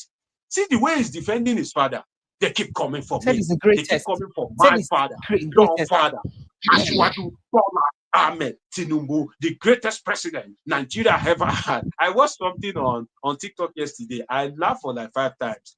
I didn't know I'll be coming on your program. They keep coming for my family. They keep coming for your father. They keep coming for Asiwaju Bola Ahmed Tinubu, the greatest president in the history of Nigeria. The only president.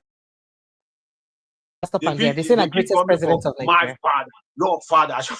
And there was a guy on TikTok, the generation on TikTok, they are the very crazy generation that, in fact, you can't hold them, you can't silence them. They think it is we that they are talking to. That we still have some home training while we are growing up. NYC official go and call Ushegwamayi. The person you are talking to, is he your main? My friend, go and take down that thing. This is the generation of no home training, though. Rather than that, the guy made another video to say, why are you threatening me to expose them? That is the generation that we have today. So it is we that, maybe maybe now very quickly, wrapping up on this. The video I saw on TikTok, somebody mimicked Sheyi Tinubu and now said, I was saying, I wish I can get that video. I'm not sure, and now said, it was mimicking Sheyi Tinubu, and the person, the last thing he said, he said, shut up, your father is a fool. I almost died. All right, so just wrap up. Thank you. Just to wrap up this conversation around the state of emergency, and of course, knowing that the Senate is likely, knowing that the Senate is likely to also approve it, like the House of Rep has approved it, right? I was going to say, what does this speak to? That the president, there is crisis in parts of Osun State because of insecurity caused by herdsmen. Benue community some communities in Benue State are running away from their community because of crisis. Fulani herdsmen attack. Enugu State women for the past 2 weeks have been protesting incessant attack by Fulani herdsmen. There's a particular community in Yobe State that Boko Haram have warned that they should evacuate that community because they come for them. Now, they enough to also extend this hand of friendship of state of emergency to those states them. Or what it means, say, and President Tinubu never ever comment one day for all these things. All this insecurity, I don't know whether you don't hear. Me, I never hear and comment, say, oh, I hear the number of people so died in so places, or Boko Haram, or herdsmen are disturbing so people. He never ever comment at all. But if it happen for international community in the comment, waiting it mean to us, just in one word, then if you can help me comment on Natasha Pute's interview with Sky TV, I won't comment on Natasha today. My time is fast. No wahala. I was thinking no wahala. I do 1 hour, but I think I've done 1 hour 45 minutes. But what I yes, you have. As regards the action of the president, is that I think, to my mind, the action of the president is to achieve a premeditated end. The president is acting as if he is an enabler of democracy. The president is acting as if, the security of the country is the utmost priority. By the way, if I can ask a question, Professor, I've not forgotten, you will close with a song, you are reverse indigenous, and I'm sure some people would have dropped comments. I never they close. You will compose. The song I said you will compose as regards the state of emergency. You guys are good at composition. I don't want you to sing it to me. I don't want you to sing it to me on phone. I want everybody to enjoy it. Our next appearance, I will sing them, no problem. Our next appearance, okay. End this one. Yes. And this one started again, so we know that we have appeared again. You must sing. So now the thing is that a breaking Senate has now approved the Senate has now approved the state of emergency. I told you what's going to happen. Okay. Yes, they've approved. What comes to mind? The shocking thing that comes to mind is, first, do we have 10,000 available idle troops in Nigeria, and people are dying in Zamfara?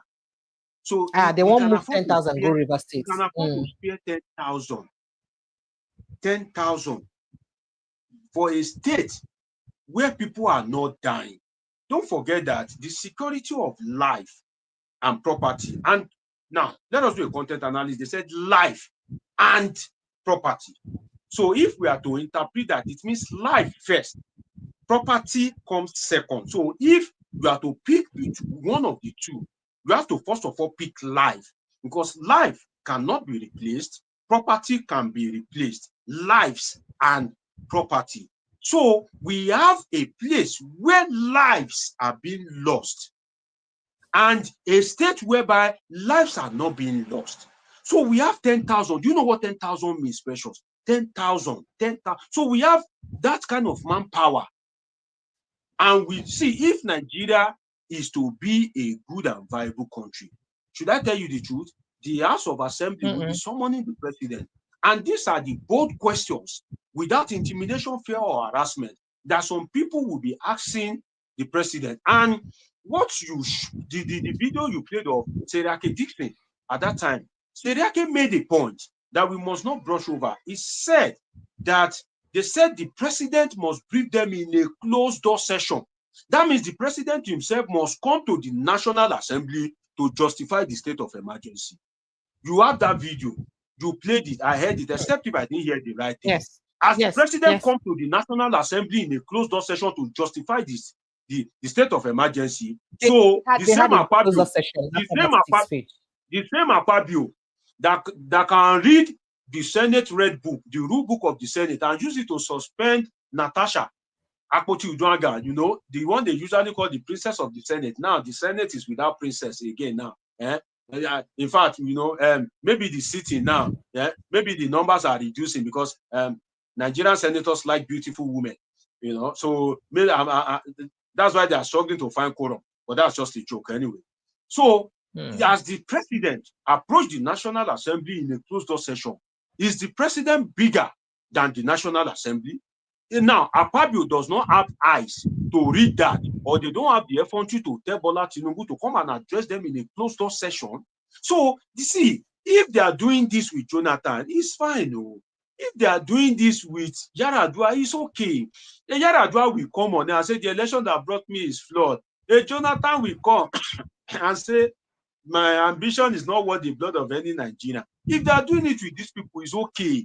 You are doing this with a Bola Ahmed Tinubu. That means that you are feeding a lion that has the potential to prey, a lion that has the potential to hold territory, a lion that has the potential to still kill and destroy, figuratively now. And you are now feeding that lion with a live animal, and you think that later you will take that lion home as your pet. The day that lion is hungry, you are the meal. That is, I'm just saying it in parable. The wise will understand what I'm saying. The day that lion is hungry, you are the meal. So all these people in the National Assembly, at the end of the day, they will have themselves to blame. And if they don't have themselves to blame at the end of the day, if they are able to succeed and they die without facing the repercussion, will they die with their children? Look at Abiola was once the most powerful guy in Nigeria. Where is Abiola today? Where is his children today? Look at it. Abacha was the most powerful guy in Nigeria at some point. Where is Abacha today? Is any of Abacha's children holding the top 100 position in Nigeria? The answer is no. So if you don't think about yourself and you don't think about your children, that monster that you are creating, that injustice that you are creating, will end up consuming your children in the nearest future if you are not careful. And for the ordinary Nigerians that cannot defend their own father, that cannot defend their own mother, but when it comes to Bola Ahmed Tinubu, they suddenly lose sense. You know that was what made Buhari the monster that he was. That was what made Buhari to rule in a terrible state. And Bola Ahmed Tinubu is just covering him. In fairness to Bola Ahmed Tinubu, he's a nice guy. I'm not seeing a guy like that you will collect power from a terrible guy like Buhari, a guy that doesn't even want you in power. Then you'll not be doing everything to protect you. You must be very nice. After Jesus Christ, maybe they should name you as the second nice guy. Because, it is the same Buhari boys now that are leading coalition against it. But that's another analysis for another day. But for those people that embodied Buhari is in Daura now. And when he appeared in a public forum, and the musician, tickled him at his sensitive spot, Baba bring out dollar. He was praying dollar. Buhari, Mr. Integrity, where you see dollar. Buhari, a former president, is spending dollar within the territory of Nigeria. So some of you that were defending Buhari is enjoying now. Buhari cannot suffer. He will not suffer. His children will not suffer. But some people that they want to kill their neighbor, they want to kill and destroy. So some people, now everything Bola Ahmed Tinubu is doing is okay. There's no argument that you can put to some people. Show them the place that Seriake Dixon read. A former governor. Don't forget that Seriake Dixon is the former Attorney General of Bayelsa State. Yes, of Bayelsa State. He was the former Attorney General. That place that you read now. That place that you read. Governor of the state. Yes, two times. Now, that place that you read, it didn't make sense to the senator. They didn't because of that. Someone Bola Ahmed Tinubu to come and explain to them in a closed session. The monster that you are breeding, when John will eventually mature, you and your children will not escape it. Thank you. Thank you so much, Dr. Deji Omoshola. Dr. Deji Omoshola is a doctor of political science, one of the finest we have in Nigeria. I appreciate you big time. Thank you so much for all that you do for me. I just like to let my people know that all my guests do this for me pro bono, and they come here just to break down things happening in Nigeria. And by the way, Dr. Deji keeps polythinking with people at Polythink with Dr. Deji on YouTube. So if you've not heard him polythink, go follow him. And subscribe. Follow him like a village people. They should subscribe to this TV. I said it earlier on. I'm Precious, please allow me. I said it earlier on. When I can say, I'm saying this on air, everybody is watching. You didn't pay me. You didn't pay me to do this. And I can't even pay you. The effort, you need to see behind the scene effort that Precious put into this thing to make it happen. You can see the way she will bring different guests, the way she will, get videos played for you, make sure everything goes smoothly. And she has been doing this consistently. She's a journalist for so many years. So what I can tell you is tell who needs to know, who knows who that needs to know that this is the channel to be. And if you are yet to subscribe, click that subscribe button. And don't just click it, turn on your notification button so that anytime Precious comes online, you can always catch up with update with Precious, right? Yes. Update with Precious. Thank you. And Yes. as Precious will, Thank you. and as Precious will always say, no, you I never end. I never end. I never end up. I never end up. I never end up. I never end up. Thank you so much, Dr. Deji. I appreciate you. Do enjoy the rest of the day. Please get strong. Please, I appreciate you. Thanks for having me. Thank you. All right then.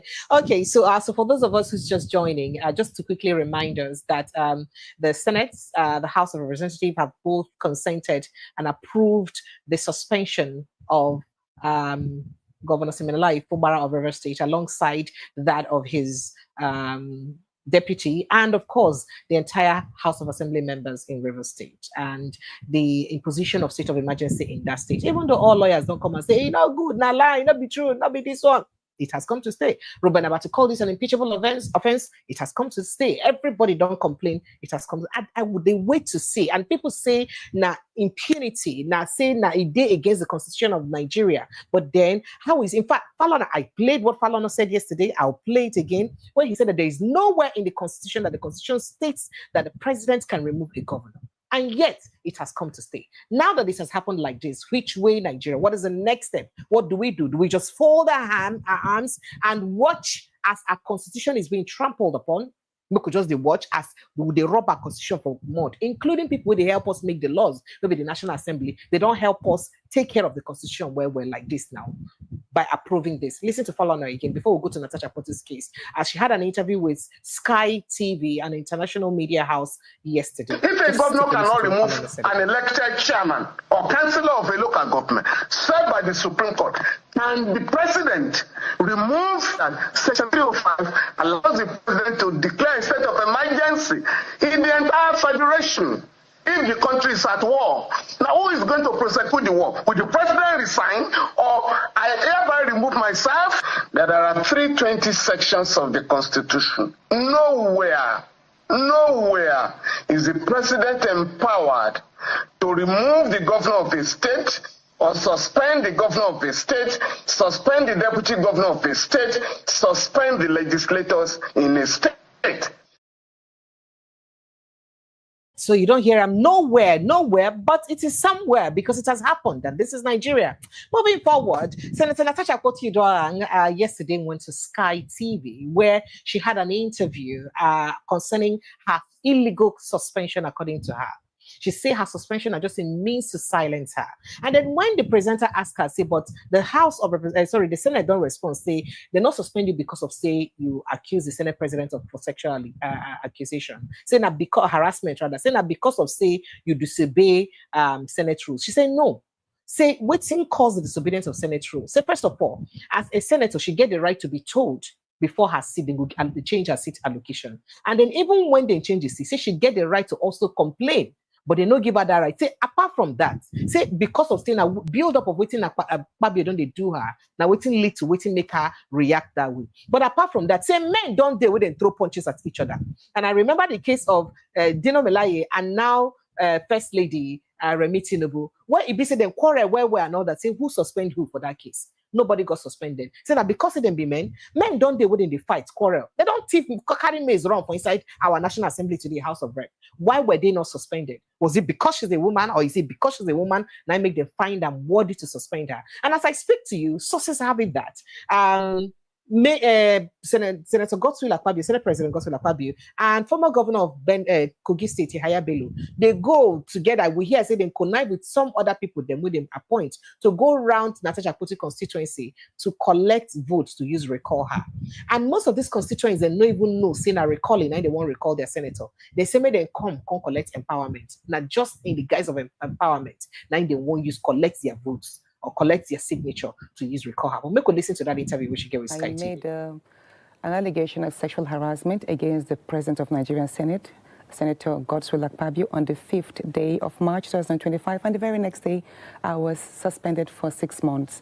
I believe my suspension was illegal, it's unjust, and it's just a way of silencing me.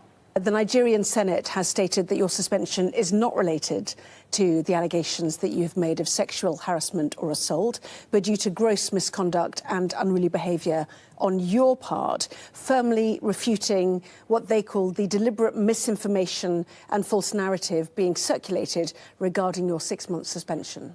Anna, yes, they did mention that I was suspended on accounts of gross misconduct. But can they please provide exactly what the gross misconduct is that amounts for 6 months suspension the day after I submitted a petition? I was suspended because of that petition, not because of any gross misconduct. Let's talk about the gross misconduct that have happened in the Nigerian chambers. I was only told to move, and I refused to move my seat because I deserve to be notified. I deserve to be given a chance to explain why I should retain my seat. But you see, I have seen in that chambers where men fight, where senators throw items at each other, curse each other, shout at each other, you know, but they were not suspended. Why? Because they are men? You know, there's this culture of silence, harassment, and fear, intimidation that is intertwined with our culture, whereby a woman is supposed to sit pretty, to be seen only and not heard. I experienced sexual harassment over the past 1 year in the hands of the Senate President. And this sexual harassment, because I refused to yield to his demands, turned into malice, whereby my rights and privileges as a senator were being deprived. I found the courage to speak up. Yes, the breaking point was that moving me from that seat.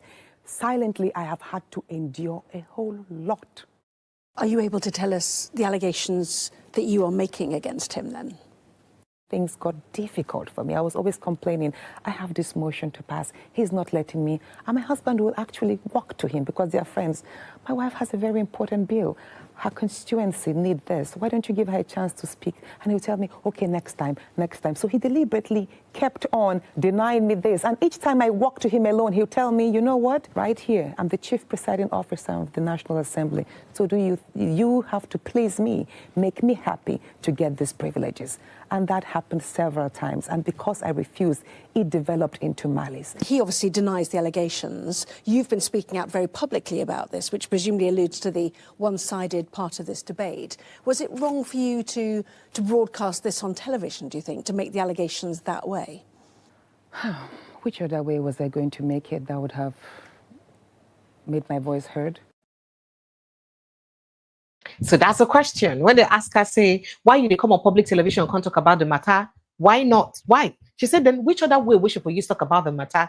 We have voice good, where people will use her voice if she not come public television. But that's it. Now here is a footage of Natasha Poti's constituents. They talk about how the no say that call back 91, call back their senator. They deceive them, say they can't collect largesse from government empowerment.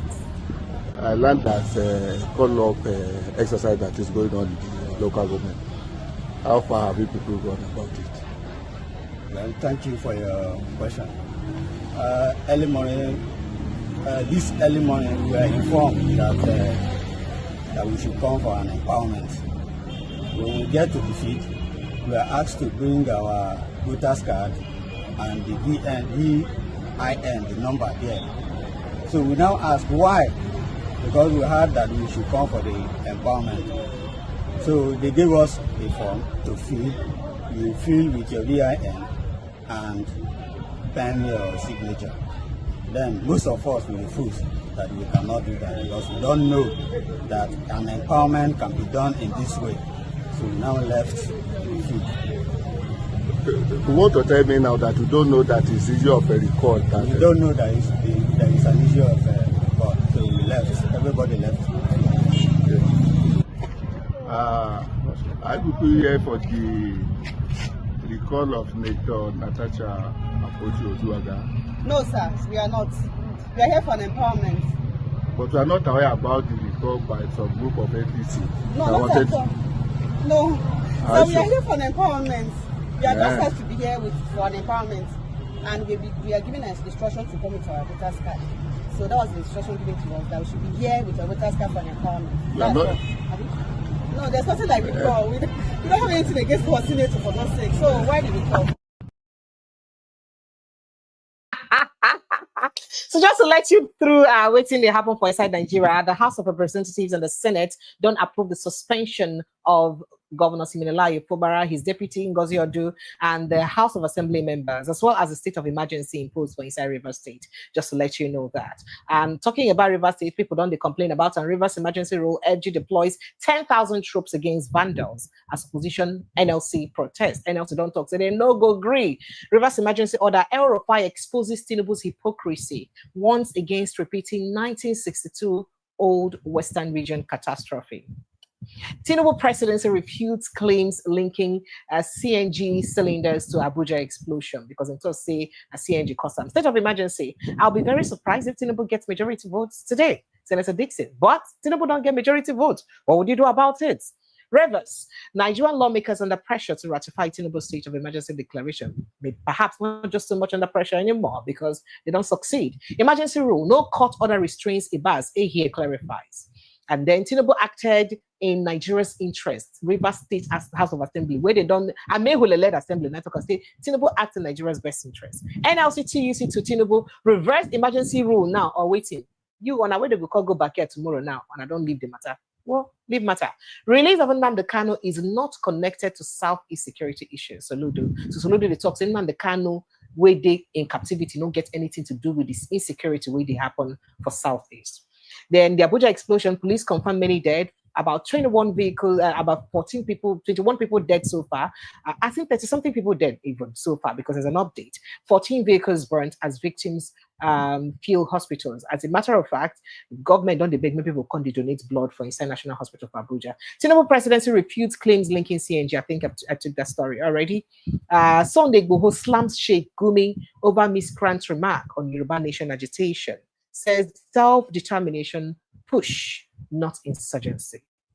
And then Abuja explosion, 31 casualties recorded in Abuja, multiple road crash. Yeah, I think I took that already. Then did I tell you about Osun government condemns APC, APC's call for state of emergency. So APC now, don't they call for state of emergency for Osun State? Osun State. Meanwhile, katakata the other states, so is it because Osun State is a PDP state? You see what is going on in Nigeria? You see, did I tell you that Oyo State has now exonerated the former Oni of Ife's wife, Naomi, and, you know, of any blame for everything that happened? They don't come out the, blame wouldn't be put on her head concerning the matter of death of people who died. But that's about it. I'll be live again this evening with Chukwudi Ezugu, husband material, aka husband material. He'll be with me from 6 o'clock thereabouts as we dissect stories we see they happen and other developing issues for inside Nigeria. You'd like to join us by 5:36 p.m. this evening with Chukwudi Ezugu, husband material. For now, I'd like to say a very big thank you to all of you. If you've not subscribed, please now follow me like a village people. Click on the subscription button and turn on your notification button so that you get updates on every post that we make and whenever we're live. I love you guys. I'll see you again this evening. Have yourself an amazing evening. Goodbye and God bless you.